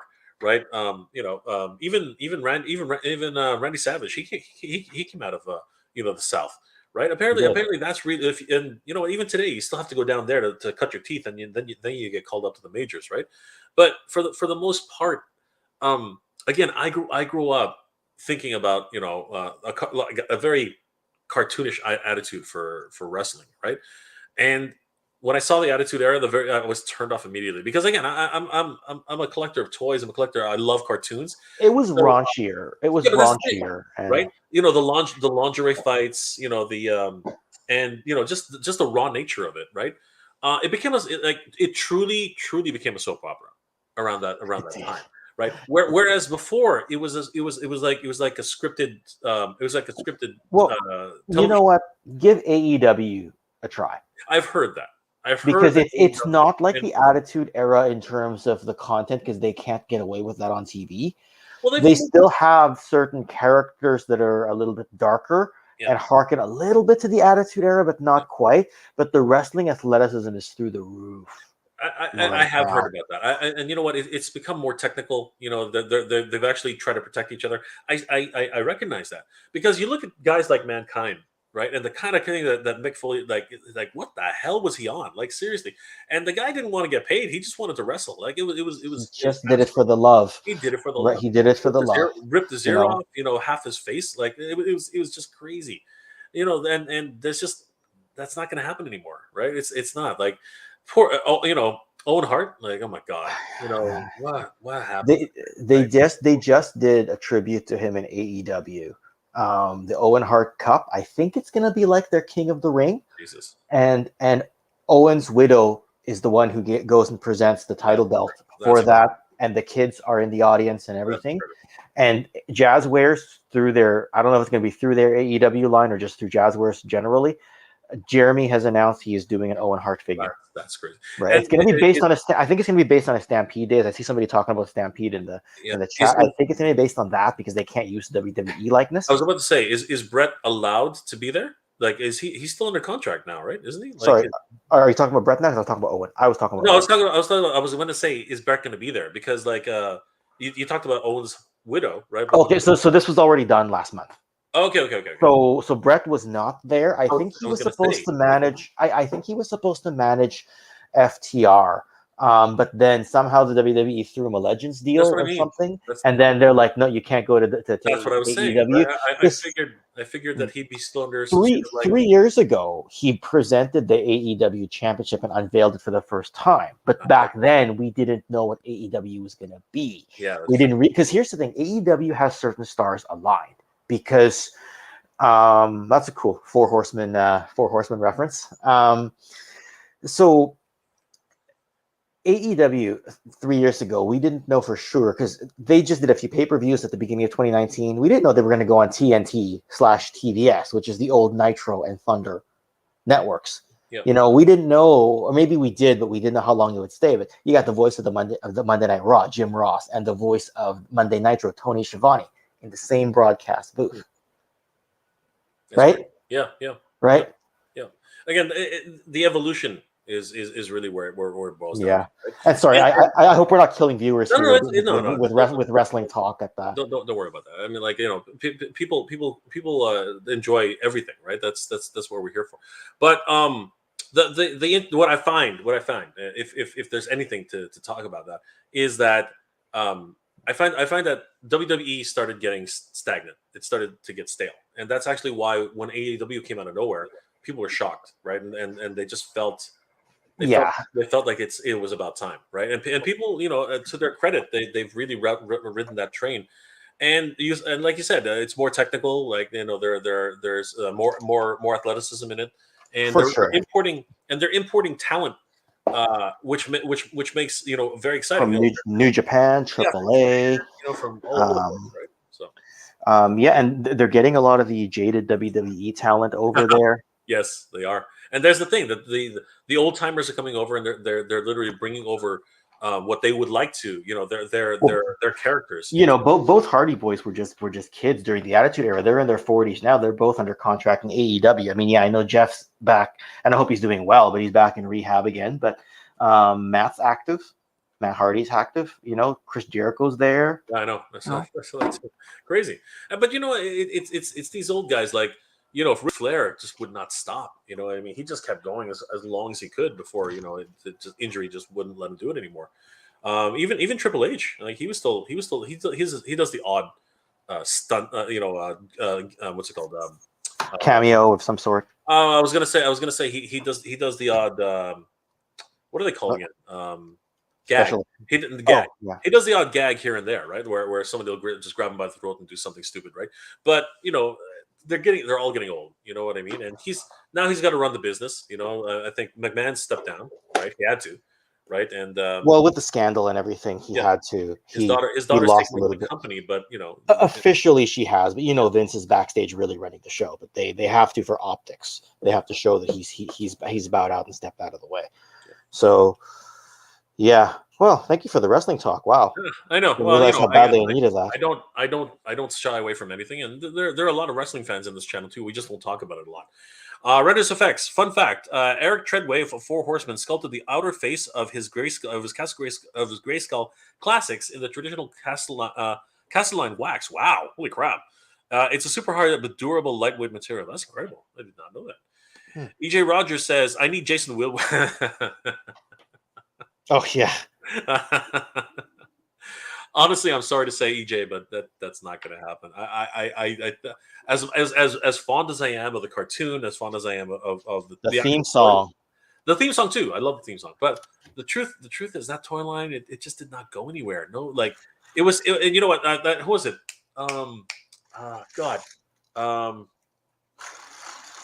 I can't remember his name anymore. The channel's escaping me right now. But somebody did a huge documentary on how it was just a complete a crap show of mixing things together, and that the original creator who actually created the vehicles had no intention of. They were supposed to be intelligent, like something, right? But it was like, no, we need to add this into it. It was I can't remember who it was anymore. Anyway, somebody just check it out. Somebody did a great documentary on that. Yeah, Gen X Toys Geek did a live chat last fall about it, but it wasn't a documentary. Yeah, no, it was. Oh God, he does all these documentaries so fast too, and then he's gotten really famous for it. I can't remember anymore. But anyway, it'll probably come to me in somewhere. Ollie Jones, an animator. Patterson is great in pretty much everything he is, even Twilight. It might not be for you, but he delivers what he's asked of him. Yeah, no, I totally That's agree. fair. That's fair. When I saw him as Cedric Diggory, I thought he was brilliant. Oh yes, yes. When I saw him as Cedric Diggory, like he really did feel like I felt he was scared. He was scared for his life. You know what I mean? Like I like when he was in the final scene against Voldemort. Well, not that scene actually. The scene where he was being dragged away by those vines, right? Like I thought he was literally like, and then Harry saves him, and what, like having Patterson versus what's his name? The Harry Potter actor, I can't remember. Daniel Radcliffe. Daniel Radcliffe. Having those two, like Daniel's a decent actor, but he's not. He's not Patterson. You know what I mean? Like it's a bit different. And sorry, speaking moistly says, was it Toy Galaxy who did the Jason? Yes, Toy Galaxy. There he is. How did that name both escape us? I guess because I don't think of those as documentaries. I think of those as like summaries. But I guess they are basically like half documentaries. They are. They're small essays. How did that name escape both of us? He's the most prominent guy in our space. He is, but you know what it is. What's it called? Dan has his thing, right? Dan does have his thing, right? It's just we're talking about Motu for the most part, right? And he does everything. He covers all the history of toys and cartoons and stuff like that. And sometimes we're just in the middle of it. We just came off of talking about wrestling. So it's not like it's top of mind, you know what I mean? So it is what it is. I think I'll never forget Pixel Dan because he was the pioneer in this whole thing. Like he was doing toys before no one was talking about toys, right? So I don't think I'll forget Dan. But it is his namesake, right? Whereas Toy Galaxy, I mean, there's Toy Connections, there's Toy this, there's Toy that. You know what? There's so many guys. Not to say that your name isn't great. It is great, right? But it's easier to remember like. Dan Larson, that name actually comes faster to me than Toy Galaxy, to be honest with you. Well, between Mega Retro Jay Bartlett, Jay from Geek Dad Life, it's like, which Jay are you talking about? I'm like, you know what? It does happen. Between you, Jay Bartlett, and Jay from GDL, there could be an amazing Motu stream. Honestly, it was weird when we J Cubed. Yeah, I know J Cubed because like that was funny. That got referenced when we were doing the Wondar vid. That J squared, like again, they're like it's funny, right? Like you don't really pick the name that you were born with, but at the same time, it's just it's funny that way. It happens all the time. Neil Hunter Hyde says, "Whoa, whoa, whoa! Just joined. What is this castle we're looking at? Is it really Masterverse? Oh my gosh!" So Neil, That's yeah. what we're here to discuss. So Neil, just to catch you up, since you just joined, and you must have been 152. It's already been practically like 15 minutes. But there was an article, Neil. There was an article written by Gizmodo io9, and we're just kind of like speculating on a tidbit of information that the head of marketing had revealed, that the Masterverse is actually going into 2023 and 2024. So there's going to be a lot of questions based on that.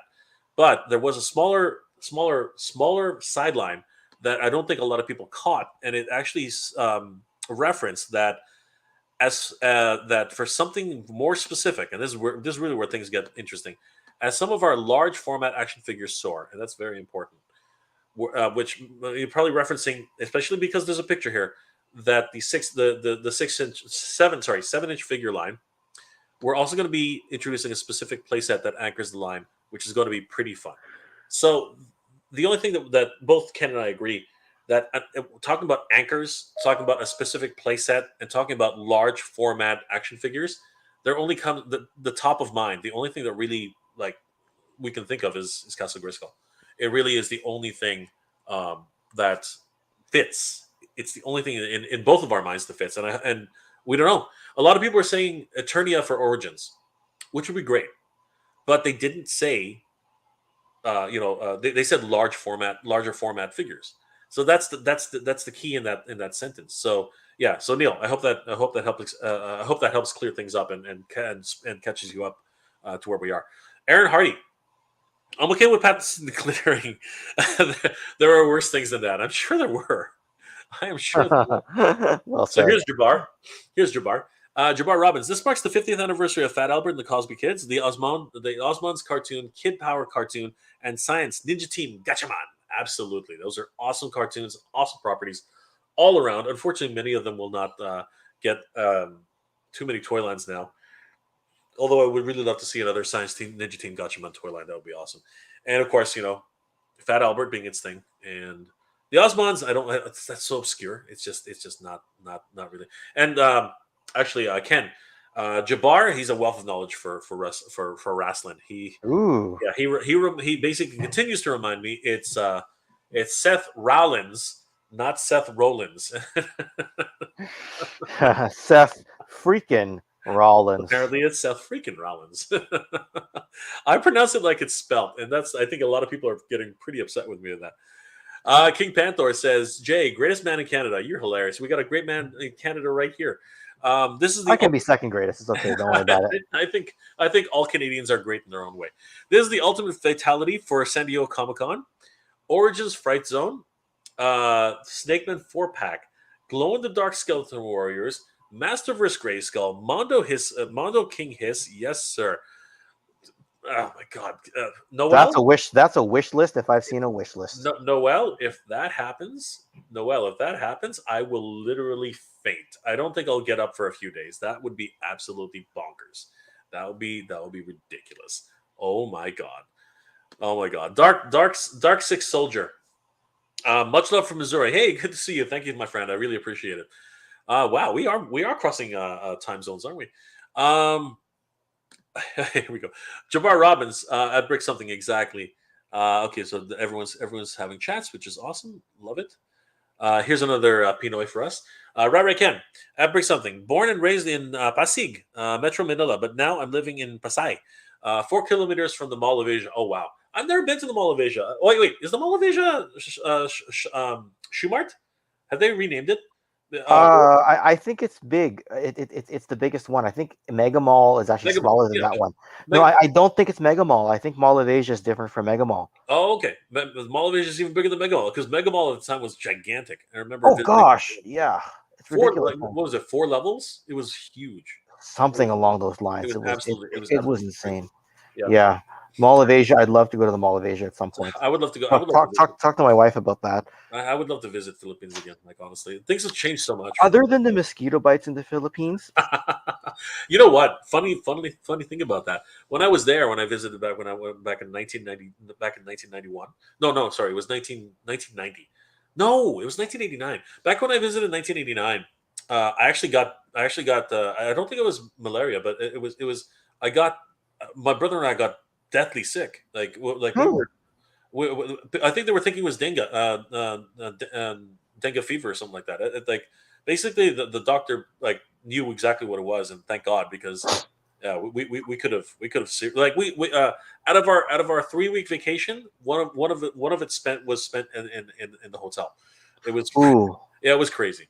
But again, but my mom and my dad already were already immune to it because they lived half their lives there, right? But Dex and myself, yeah, no, we were out like lights, like it was so bad. Yeah, so Mm. yeah, my mom was frightened to death. Oh, She she would be too. yeah, of course, like we were running high fevers.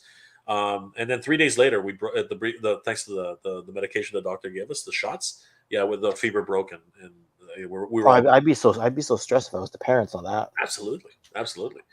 Brick something. Gotcha. I've only been there in 2001 and 2005. Spent time in Pasay. Really curious to learn more about the toy scene there. You know what?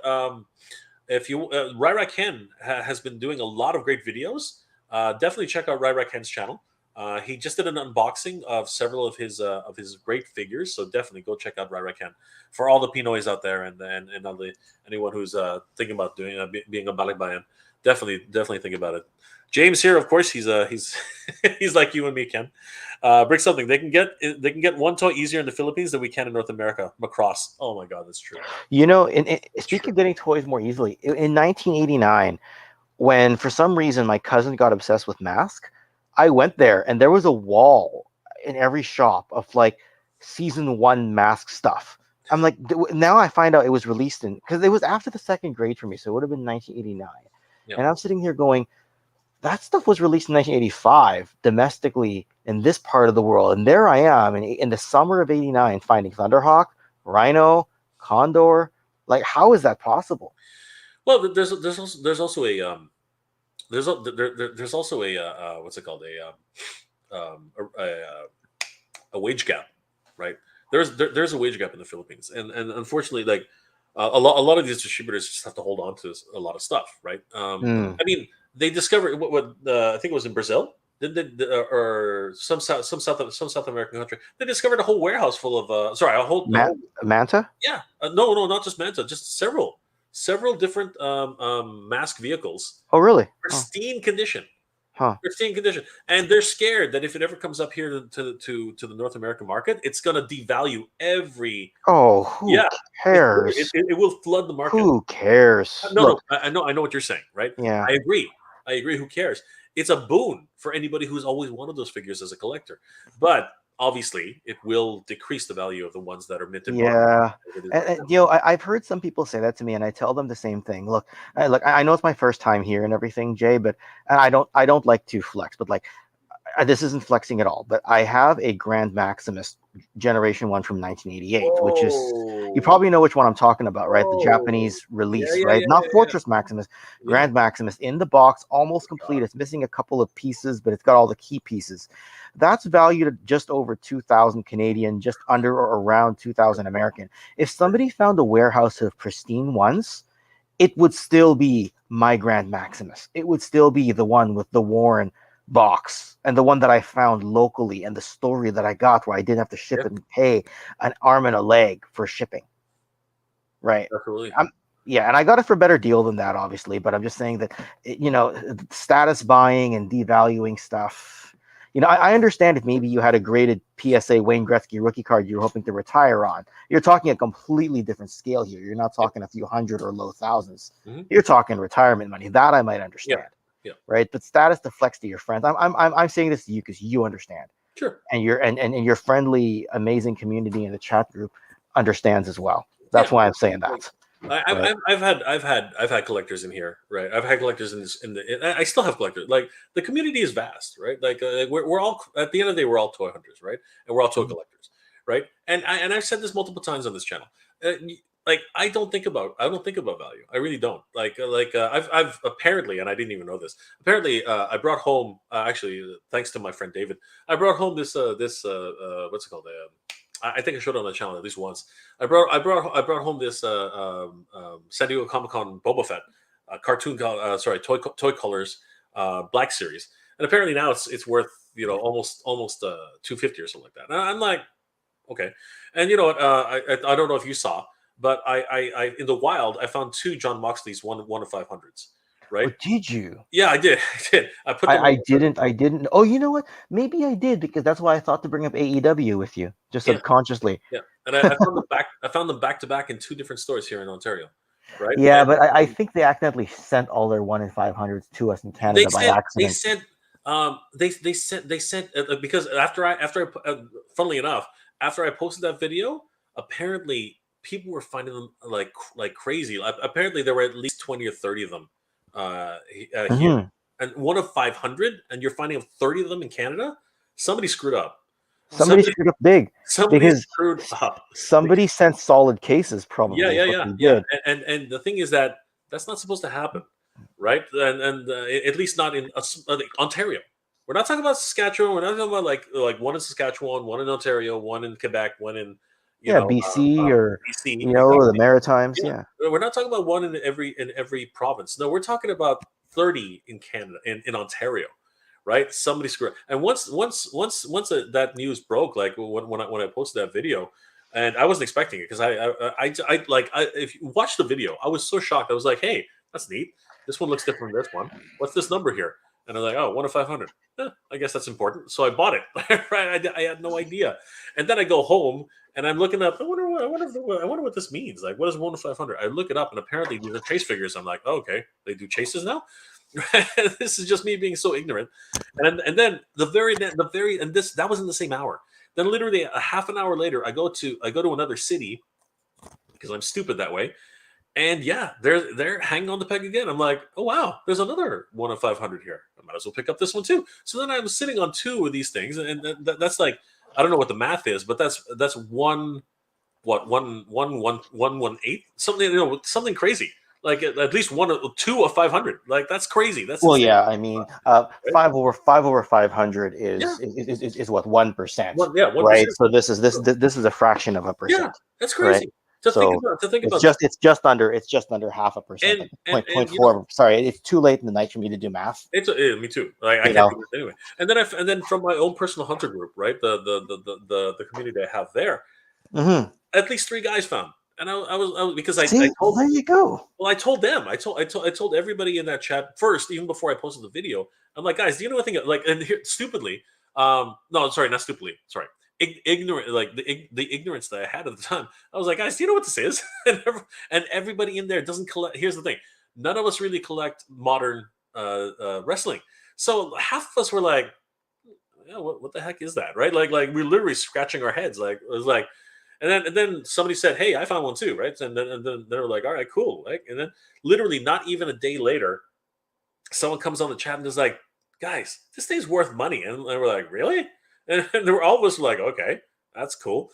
And another guy said, "Dudes, they're like 5. The people have been finding this in like Facebook was going like wildfire around that time, and it was like, oh, Ontario seems to have all of them." And then what happens is, just like all toy collectors, everyone decided, oh, Easter egg hunt, and everybody started hunting. So basically, whoever got them, right? Well, it's basically an eBay sale feeding frenzy, is what it became. Well, depending, because like my group is my group, and they're Well, I'm not talking about them. I just mean, once you start posting about it, people like, Oh, oh yeah. my god, they get up and go. Yeah, all of a sudden there was a flood. Like you look around that time and you go on eBay, and the listings were all Canada.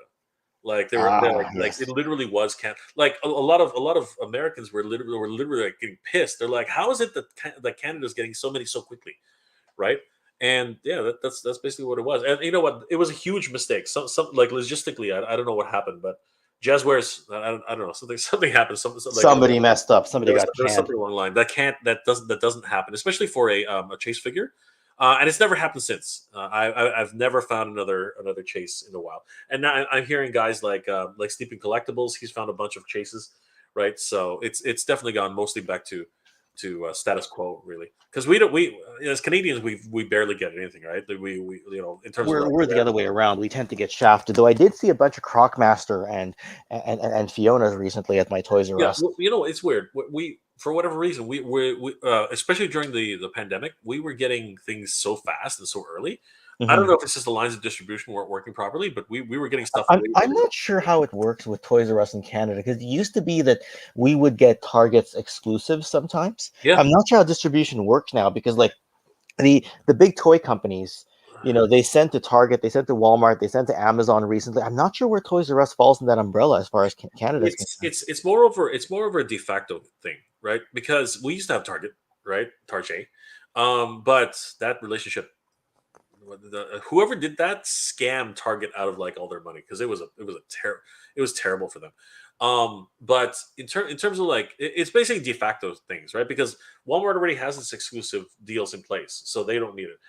Even GameStop has its exclusivity deals, but the boutique stores that they run are just too small for them to carry massive amounts of product. So who do they go to next? They go to Toys R Us, right? Because again, they have past relationships with them. They buy a ton of stuff, and they're buying it. They're not consigning it like Walmart. So it's easy to make that choice. You know what I mean? Oh yeah, if you're gonna buy like 50,000 pieces or whatever it is, right? If you're going to buy 20,000 pieces of these exclusives, yeah, we'll give it to you, right? Because that's guaranteed sales for them, right? It's unlike Walmart, where it's like, no, we're not buying anything from you. You put it on consignment, and if you're lucky, you sell it. That's probably how G.I. Joe Classified got started as an exclusive, right? Yep. Probably because Target was the only ones who would take it, and I think Toys R Us, there wasn't a Target here, so Toys R Us took it instead.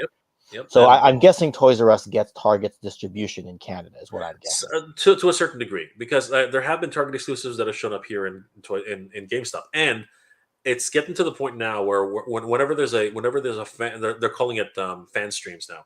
Whenever Hasbro does a fan stream, they actually do tell you in the UK, in Canada, right? They actually tell you where they're going to be. BBTS, right? So, Toys R Rama, or whatever it is. And right? People are shocked. It's funny too, and. Oh, by the way, so Kenny, continue your toy hunts. I'm going to tell you that much for now, and keep going with your Toys R Us hunts. Okay, here's something. I don't care talking about this. A lot of my American viewers are really nostalgic for Toys R Us, and you know what? It does really well for me. So I'm going to tell you right now, keep doing your Toys R Us hunts, because I love what you're doing there. I love the fact that you go in there, you look specifically at different toy lines, very different than what I'm looking at half the time. And you know what? It's great that you do that. And you know what? Do a full if they let you anyway, because they're fine with it here. Do a full store tour. You'd be surprised how it's interesting, because I've only done the one Toys R Us hunt on my channel before, but I've done a lot of toy show type of hunts, and I prefer those more because there's less expectation and more mystery about it. Yeah, sure. Right? Because you don't know what you're going to find. You get vintage and modern, whereas you go to Toys R Us now, it's all just modern. Right. Absolutely. And but do it in the fashion that you want to do it. It's that's exactly the way it should be. All right, here's some stuff for you, Ken. James, a few of the rock and wrestling era or attitude era can do the athleticism of current day wrestling. Ooh. That's correct. Yeah, James is a huge wrestling fan. Yeah, and that's not even a hot take. That's just true. Jay Kadim, Jay Kadem.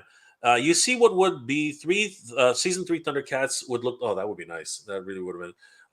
It's OFC. It's fan made, but still. Oh, I'm definitely going to check out that link. If you, well, I know you can't put links on my thing, but anyway, that would be cool. Break something. I'm feeling so at home here with Flox talking Gatchaman, Voltus V, Dimos. Wow, those are some Filipino classics here. Motu, etc. So cool to meet you all. Absolutely. Was it actually Voltus V or was it Voltus 5? In Canada, we say sorry. I think in the Philippines it's Voltus V, or is it? You know what happened was my aunt used to always call it Voltus 5, even though I read it as Voltus V. So funny. It might be Voltus 5. You know what? Honestly, it's one of those things I don't have as much of a connection to it anymore. I have barely a connection to it, but she always read it that way because I was always in the Voltron, and she's like, "Yeah, but Voltus 5 is better." I'm like, "Okay." Yeah, I think Voltus V or Voltus 5 I think they're actually getting a live action series if I'm remembering now. Oh, In the cool. Philippines. I think the Philippines is actually producing it. Timothy Hans says 85 to 95 was the best wrestling era. Yeah. MIS1 says AEW is fantastic. Ron Sarmiento says my favorite wrestler is Bret, the Hitman Hart, the entrance song. My favorite too. Met him back in 2018. Great dude. Absolutely. Canadian family, all wrestling family too, and one deceased, and it's again crazy. I think Smith might be deceased now as well. So Really, I the think, senior? Really? yeah, the eldest son Smith I think was deceased sometime in the last year and a half. Wow. Break something. I had a tiny WWF, yes, I'm old, moment from 84 to 89, but I appreciate geeks all Ilk. ilk taking shop. Coffee shop, yeah.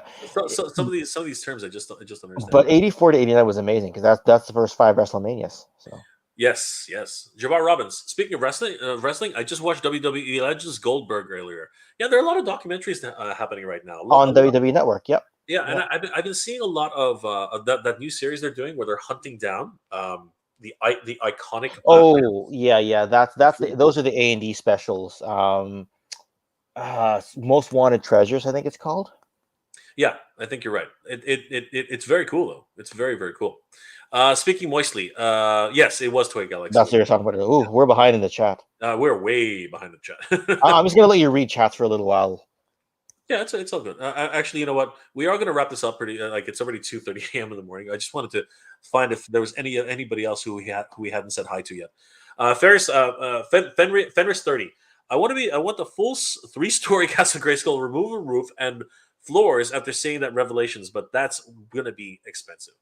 Yeah, and we also got to remember that the Grayskull transformed into the Eternian Palace, right? So sorry, the center of Eternian magic. So we have to consider that too. But honestly, I didn't like the way it was designed. That's just me on a personal note. It wasn't really my favorite design. Fenris 30. Erwin doesn't want to be seen, so why hope for it? Let the man have his. No, it's not that. It's not that I don't want It's not that I want to respect everyone's privacy, but if he does decide to come out, that would blow my mind. That would literally blow my mind. Again, the man does not want to be seen. So if he actually agrees to actually show up at Comic-Con, boom, that is a mind-blowing moment. Right? I'm not trying to force the man out of his private life. That's not what I'm trying to do. I'm just saying if he actually says, yeah, sure, I'll do it for the 40th, I would literally go Reaper. WBW. I would love for them to announce MOTU Origin Snake Mountain before they do the Fright Zone. Yes, They probably will. No, but you're with Grayskull having gone to clearance. Yes, it doesn't seem like it's a chance. Origins, unfortunately, I don't think we're going to see Snake Mountain unless it's a crowdsourced project. I don't see it. I can't. Yeah, well, Origin seems to be the one everyone's collecting more so than Revelation Masterverse. No, it's true, but the play sets and the play sets and the vehicles are not selling. They're just they are honestly. Hey. Just like an upcoming hunt of mine, you guys are going to see it. I found a couple of $2 clearances. I could not believe my luck. I could not actually believe it. And you guys are going to see that. It's like I thought those were myths. I thought those were legends at Walmart. $2 clearances. I did not know that was a thing. Like I'd found a $9 clearance before, and I thought I was super lucky. When I found the $2 clearance, my mind was like, "What the heck am I looking at here?" Like I scanned it in, it said $2, and I was like, "What are you talking about?" Right? So seriously, like when it gets down to that, there's a problem. There's a major problem. Right? Robert Kent says Malavidja is wider, but Mega Mall is higher. That makes interesting. So maybe they're at the same volume. That would be interesting. At Mega Retro, blah, blah, blah, blah, blah. You want to talk about 3 a.m. in the morning? That's what's happening right now. At Mega Retro, thank you, buddy. Appreciate it. Walang naman. Okay. Dinosaur Park and such. I doubt it's the Fright Zone. I really wish it would be though. But you know what? They should redesign it just slightly because the original Fright Zone was very primal, very very frightful, right? But the one that's being showcased in She-Ra, it was actually more technical. So, Robert Ken, Mega Mall is up to the fit. Whoa, plus the basement. Holy crap, that's insane. I remember the basement when I was there in 01. Wait, or was it there that I don't know anymore. You know what? It's too late. Hey, when geeks collide, fun fact. I was up in Peterborough today, and I just met Steve. Good to see you, Oh Steve. wow. What's going on?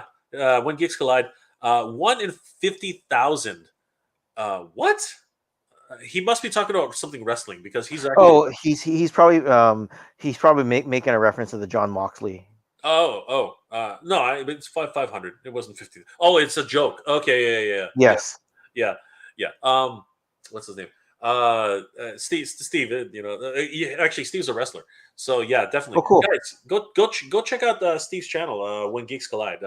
Met him today. Excellent, wonderful toy collector, and he's a wrestler. So definitely, connect with Steve. He's awesome. Ray Ken, if you go into if any of you guys go to Manila, I'll be more than happy to show around. Thank you, pare. Really appreciate it. Maraming salamat. Fenris 30. If anything, the rights should fall back to Mattel. You know what? No, that's not how rights work. But I mean, like, if you're talking Disney, the way Disney did it, they put in a clause that if you don't produce something within a certain time frame, it falls back to them. That's interesting. But I'm not sure that's actually how toy rights work. So I would love that. I would love for that. It seems like they're doing good things now, but you just never know. Brick something says, "Night, y'all. I'm gonna go radio silent and just listen as I wind down. Early morning tomorrow. Peace." And right, definitely gonna take you All up right. someday. Take care. Brick something. Have a good Take it one. easy. Always glad to hear from that guy. Salamat, buddy. Have a good night. Salamat. Timothy, heading out early, guys. Catch you later. Timothy, once again, thank you for all the super chats, brother. You're amazing. Take care, Timothy. Yeah, we are gonna wind this down right now. I'm just looking up for anybody who we haven't said hi to yet.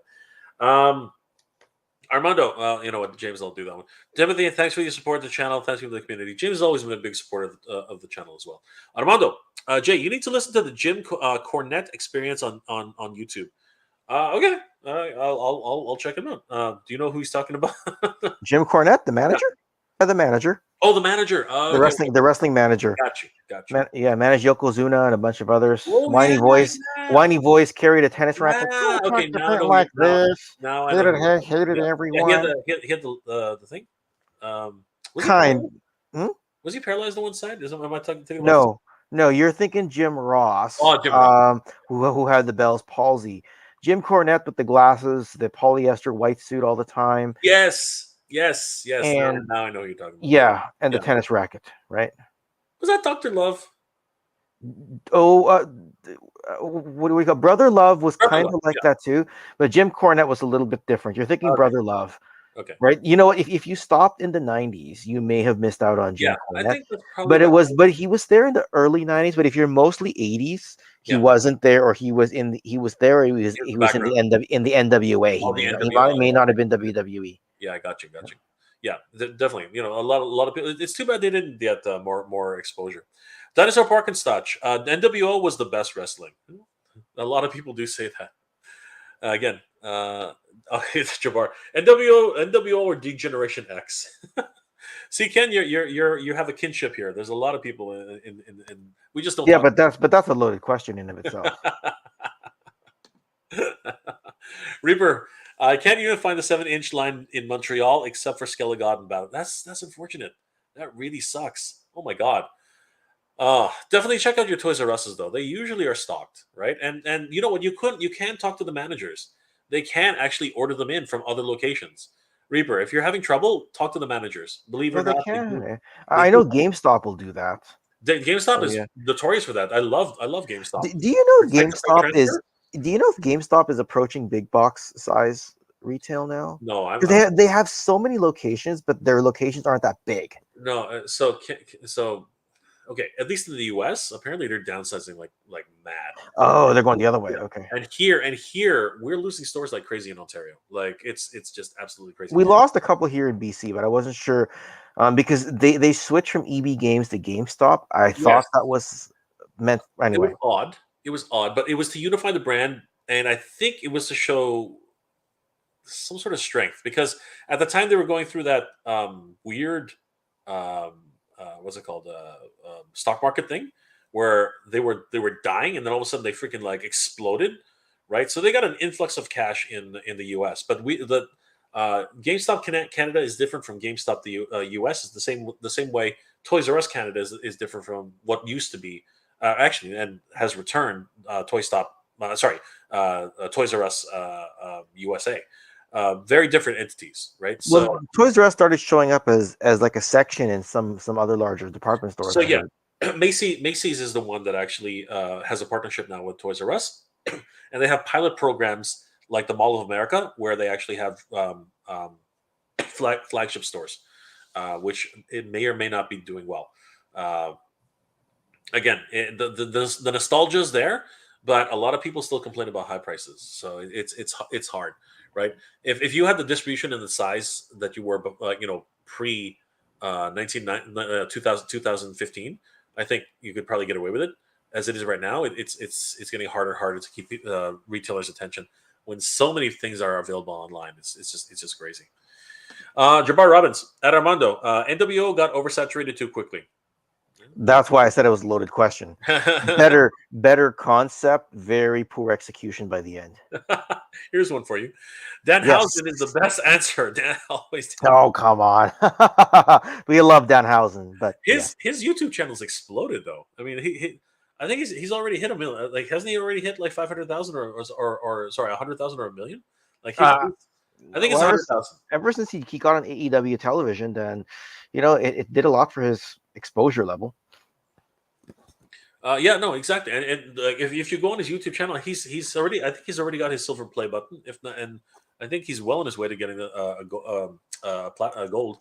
Black Phoenix. Why does Universal have anything to do with He-Man? It's a whole bunch of different like convoluted rights issues from years ago. The best, if you want to find out Black Phoenix, go check out Spectre Creative. He watch a bunch of his videos. He's happy to tell you all about it. 100%. Yeah, well, the long story short is that they sold the rights for Masters of the Universe to Universal because they thought it was a dead brand. But I think Mattel still has the first right of refusal to make toys. That's what I think that's how it is. So yeah. I think that was the caveat in the contract. But that's not all there is to it. But that's like the high level view of what the reason is. And I've been saying the same thing. I believe that they must have some sort of first right of refusal on toys. I'm not sure, and I think they do have to have consulting. They have to require. They have to go back to Universal to ask about the movie and stuff. And I think obviously Universal is going to be involved with the movie somehow. But again, I don't know much about it. Definitely go check out Spectre Creative's channel. Armando, Dan Hewson is garbage wrestling. Ooh, that's a shot fired. Holy crap. Reaper at Toy Snowman in Montreal has Masterverse. Oh yes, that's true. And Amazon has the catalog as well. That's absolutely true. Pop Actor. Target was the worst failure in Canada. It lasted a month. That's not entirely true. I know it feels like that, but they lasted most of a year. But by the time that year was over, they were dead. They were dead in the water, and they was not pretty. Basically, in a nutshell, they converted all the Zeller stores, yes, into Targets. Yes. It felt like a month, but yes, it was probably closer to a year. It was a year. They would not kill a brand like that in a month. That doesn't make any sense. Like, talk about like no, but retrospectively, it felt like a month. Oh, yeah. It blew by in our heads like it was a month, even though I visited all of 3 Target stores in the time they were here. Like, seriously. And they were nicely decorated, but for the most part, they had the exact same stuff that Zellers had. And it was like, oh, whatever. Oh, Michael Traverso, hello, sir. Michael just woke up. Yeah, no, he was in my live stream earlier. Michael, possible, no guarantees, but possible that there may be a gigantic playset in our future, and we are hoping and dreaming that it could be Castle Grayskull. So hopefully this might be a thing. So Michael, good morning. Good morning to you, sir. Reaper, thanks, James. Serapio, I love Toy Snowman. Excellent. So now you can grab those toys. Jabbar, Lita and Trish Stratus are the best women to come out of WWE.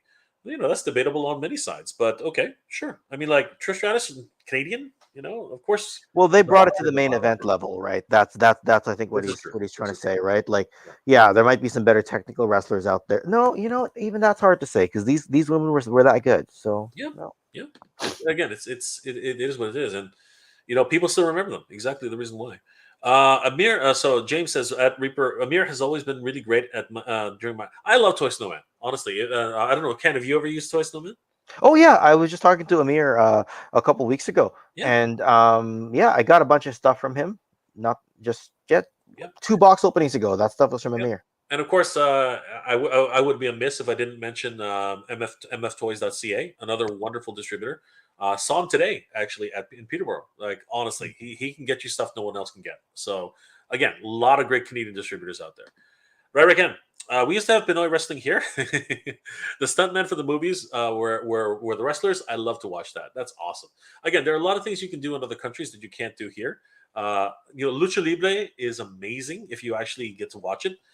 Some amazing stunts, and you know what? That's been brought over to the WWE and other wrestling federations. So yeah, great stuff. Again, wonderful talent all over. Jamar Robbins, Sasha Banks. Okay, here we go.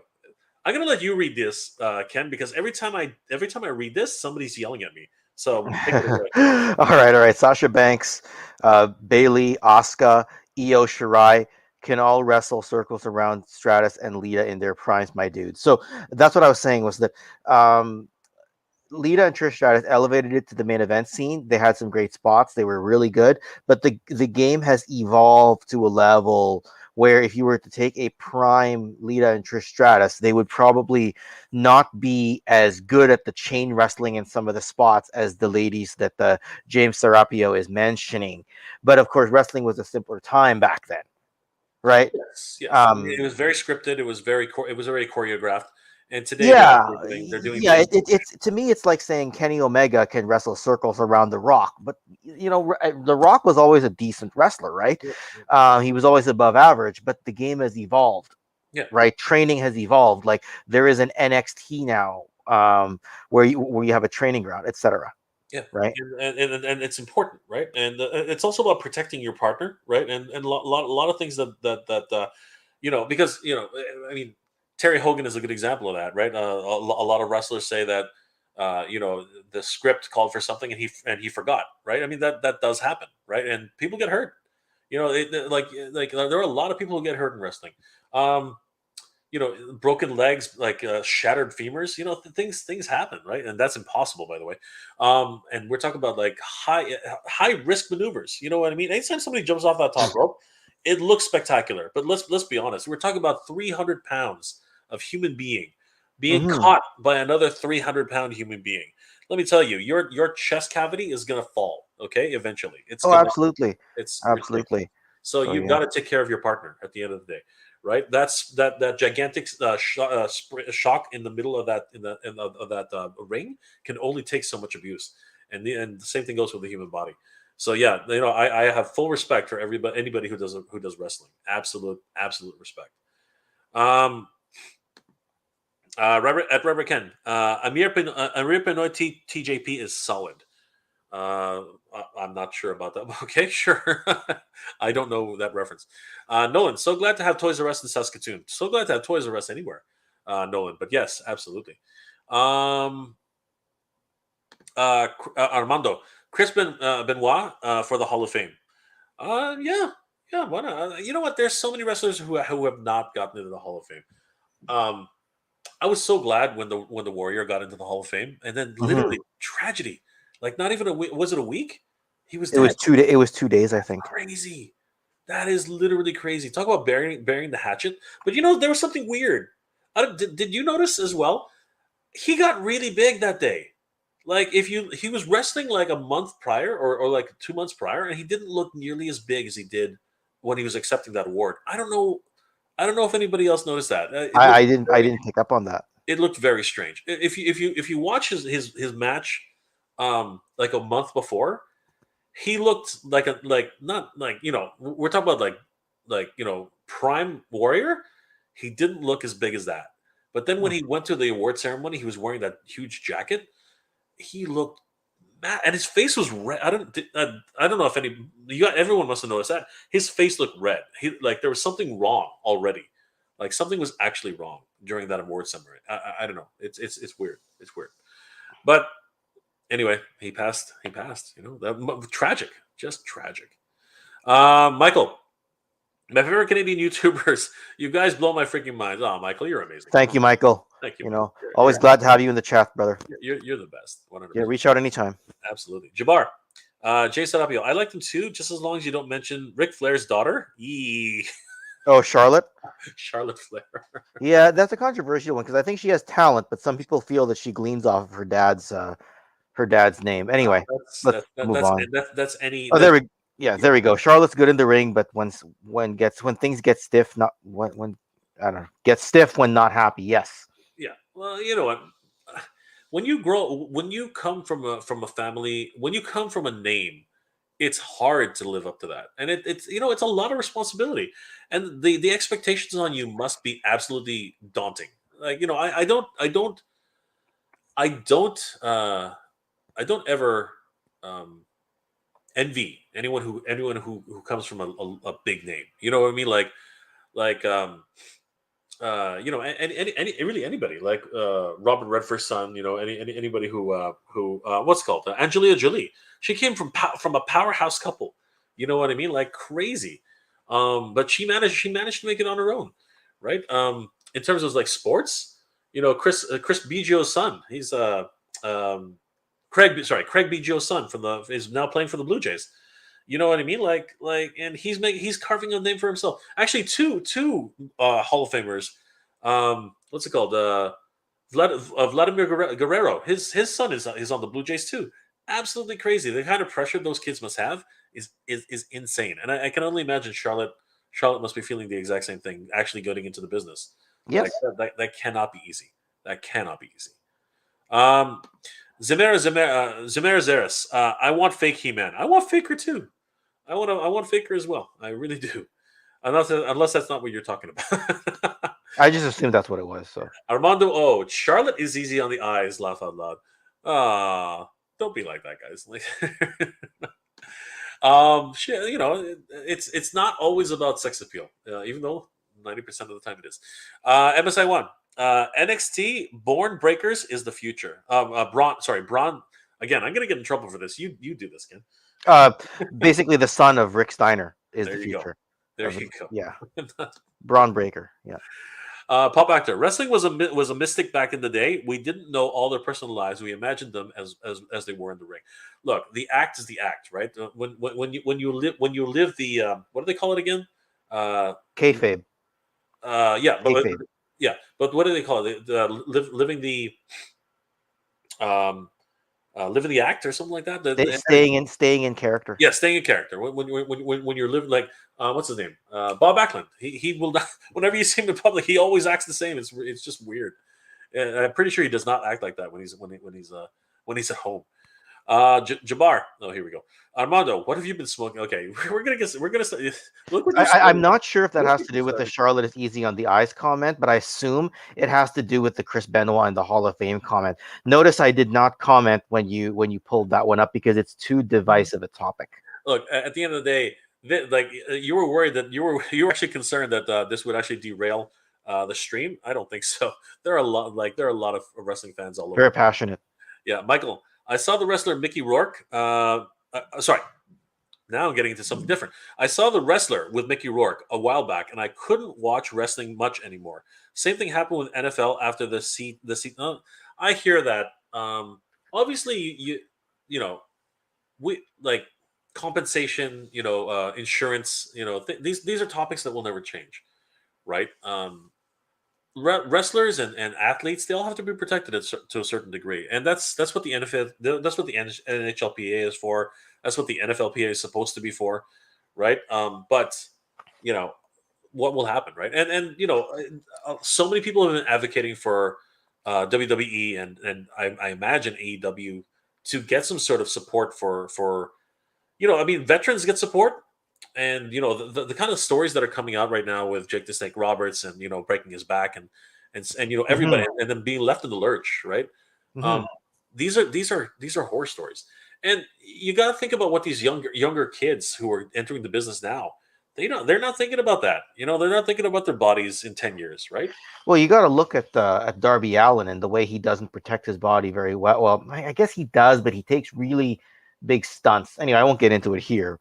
But that's just one example. Yeah, high risk maneuvers, right? It's high risk maneuvers. Yes, it's just crazy.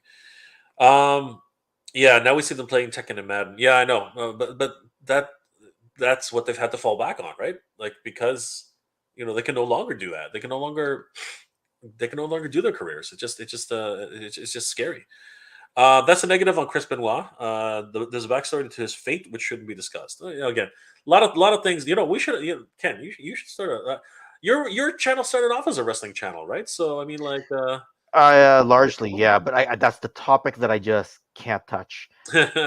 Yeah. It's the passion, right? It can really spill over, and that's the problem, right? There's like, depending on the communities, you can get people who like, certain communities are just, not that they're toxic, but they're just a lot of passionate fans who have one way or the other. And Mhm. if you're not if you're not absolutely neutral, if you like sort of do, it can really be, yeah, it can really hurt, you know, personally. It can hurt personally. You know what I mean? This is crazy. Some people are just a little too close, a little too close. Bob Actor, true, James. Uh, oh wow, yeah.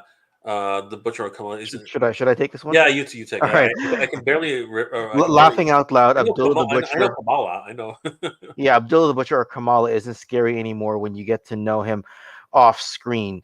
Yeah, Abdullah the Butcher was in the Dark Side of the Ring episode to do with Bruiser Brody, and did talk very much in a humanized way. I believe Kamala was the one who had his legs amputated, I Oh believe, God. after a very very bad bout with diabetes, Yeah. and apparently he was not paid very well in his WWE days. Yeah.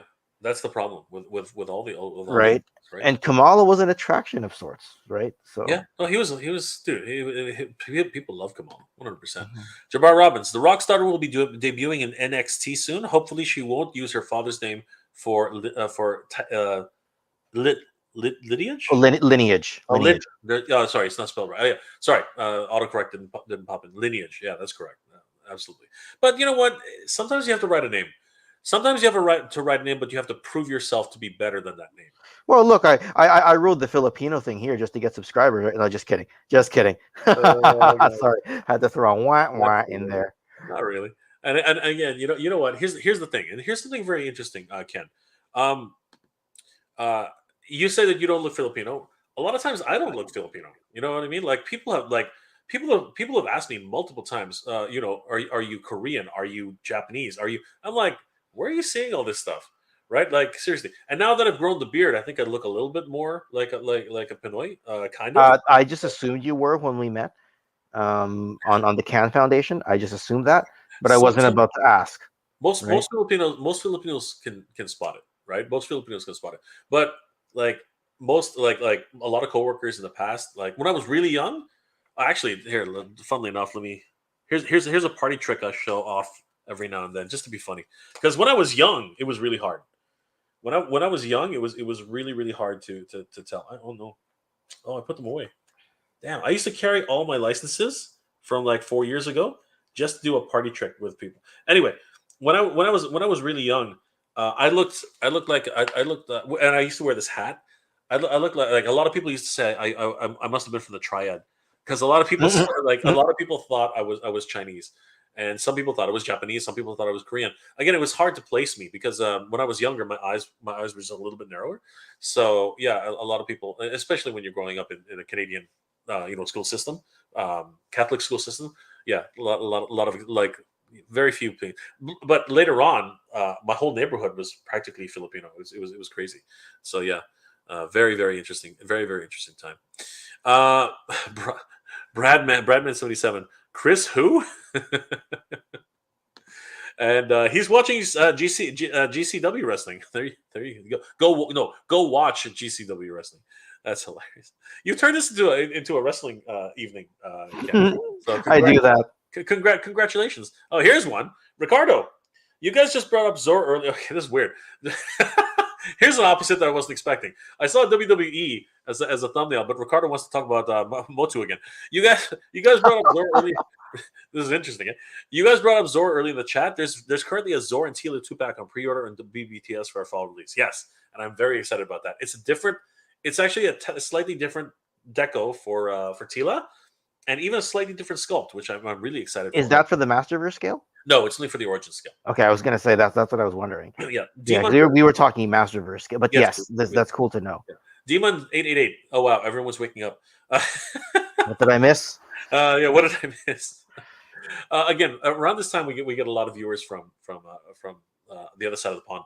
A lot of Australian viewers, a lot of Asian viewers. So it's interesting having like when I do these morning streams, or the early morning streams. Not much, Demon, not much. Actually, you missed a lot. When we're about to log off, but definitely we are talking about, just so you know, we're talking about Castle. More one. We're talking about possibly having a Castle Grayskull in Yeah. Revelation, that Masterverse. Yeah. Do you have an extra tab open that you're sharing, an extra cam that you're sharing screens when you pull the other, when you pull Oh, no. the? No. In StreamYard, you can share. In StreamYard, you can share. Stream. You can share screens. Like. Yeah, no, there's a few ways you can do it. I was just curious because I do it a certain way, and it's apparently not the most efficient when I do it. So I was just trying to ask a technical StreamYard question, but don't worry about it. That's not for right now. The most efficient way, Ken, is just to have it like basically it's a browser window on this browser that we're currently using. So what I do is I just I pause, like whenever I want to switch, I have it queued up here on the line, right? Because you can see it. You can see what I see right now. No, I can't. But I know what you're saying. There's another camera. There's another cam at the bottom that has a tab there. It's a screen. It's a screen. It's not a cam because I don't have another camera. It's just a whatever I'm selecting on the, like, I can share a screen. I can share a video. I can share with you. You're a different camera. Like that's how that works. But we can do a separate camera if we wanted to. Gotcha. That's actually different. That's another topic entirely. But yeah, so basically what's happening is the most efficient way that I find is I queue up a screen, and I queue up with multiple. So let me bring it back up. So do you see the tabs on my browser? Yes. Right. That's what I'm doing. I'm just literally cycling through the tabs. Gotcha. Yeah, and that's how I do it as efficiently as I can. So basically, tonight's presentation was really thought out before I actually went live. Like I had this, I had Robert, I had PJ. Because I queue them up as image files on my machine, on my device itself, and there's a bit of a lag before I pull each one up, which is why I'm curious how you're doing it so smoothly. But I see what you've done here. You've done them as tabs in the browser, so you're cycling between tabs rather than cycling between different files off of your desktop, or because that takes up a lot of memory. Device. So what I do is, if you want to do the but if you still want to use that technique where you're actually bringing up images, just throw them up into just grab all the images. Are you on a PC or a Mac? I'm on a Chromebook. You have a Chromebook. Okay, it still works. I think it still works. Grab all your images and then drag them into the icon for Chrome, right? Or actually, I don't know how the Chromebook works. Like everything is Chrome, right? The whole thing is just Chrome based. Right? Yes. Anyway, it's a Chrome OS. Yeah. I don't know how you can do it, but basically just drag all the images and throw them into a browser window, right? Oh, yeah. And once that happens, they'll all just pop up, and you can actually just move like so. So let me show you. Let me show you. So if I put this up here, right? I'll just do it right now. So right now, see, I'm at the end, the last tab. Okay, I don't know if you can see that. I can. Okay, so I'm on the last tab right now. I'm gonna grab 3 images here. No one's gonna know what these are. They won't make any sense. Actually, the last one will probably make sense. So I'm gonna just grab this and I'm gonna drag it right into. I don't know if you can see that, but there's an arrow that just highlighted there. Right at the top of the left. I see a drop image here thing. Okay. Yeah. Do you see? No. Well, that's because I have the images. But if you look at the last tab where it says where it's the Google tab, right at the on the right. Oh, the very far right. Yes. Yeah. And if I have 3 images selected, I'm dragging them, and do you see the arrow that popped up? I don't know if you can see that. No, I can't. But no. Anyway, I see an arrow. So I just drop them, and all of a sudden, there they are. They start showing up. Right. I will give that a try at some point. Yeah. But thank you. That's basically how I do that. And now, because they're part of this, they're part of the tab selections, I can just cycle through them just like that, right? So yeah, and it makes it for a very quick presentation. You know what? I just tried it here on my Chromebook, and it actually worked. Yeah. So now you have a quick, and now that's akin to a PowerPoint presentation on that level. because now you don't need to switch between windows because that takes forever, right? And you can just literally quit if you know the shortcut to actually swap using your keyboard. For on a Mac, it's Control Tab. On a PC, it would normally be actually it might be the same. It might be Control. So let me try that now. Let me try to share a screen. Okay, we'll do that. Then you add it. Let me see how quickly it is to is it cycling quickly between? Oh, yeah, very quickly. This. So you see my okay. So cool. You can see. Can't you see your screen? Oh, I'm actually clicking on the other tab, which is why I can't see it. And I can come back to StreamYard and see what I very fast. Very fast. I see. Yeah. Cool. Okay. Cool. Anyway. Yeah. Cool. You can we can remove that. Yeah. No kidding. The stop share. Okay. All right. Sorry about that. That's totally like a boring thing for the chat. We're here to help as much as possible. TW, are you still talking about wrestling? As a European, I really don't understand this sort of theater. Right, Ken. Mabuhay. Right. Have a good day. Demon 888. I haven't been asleep yet. We're all over the place here right now. Here we go. Nia Jax. I miss Nia Jax. Thank you, Jabbar. Thank you. Really? Thank you for always reminding me. Always keeping me on my toes. I appreciate that. Rerum Trading. 12th like. Thank you so much, Rerum. I appreciate that.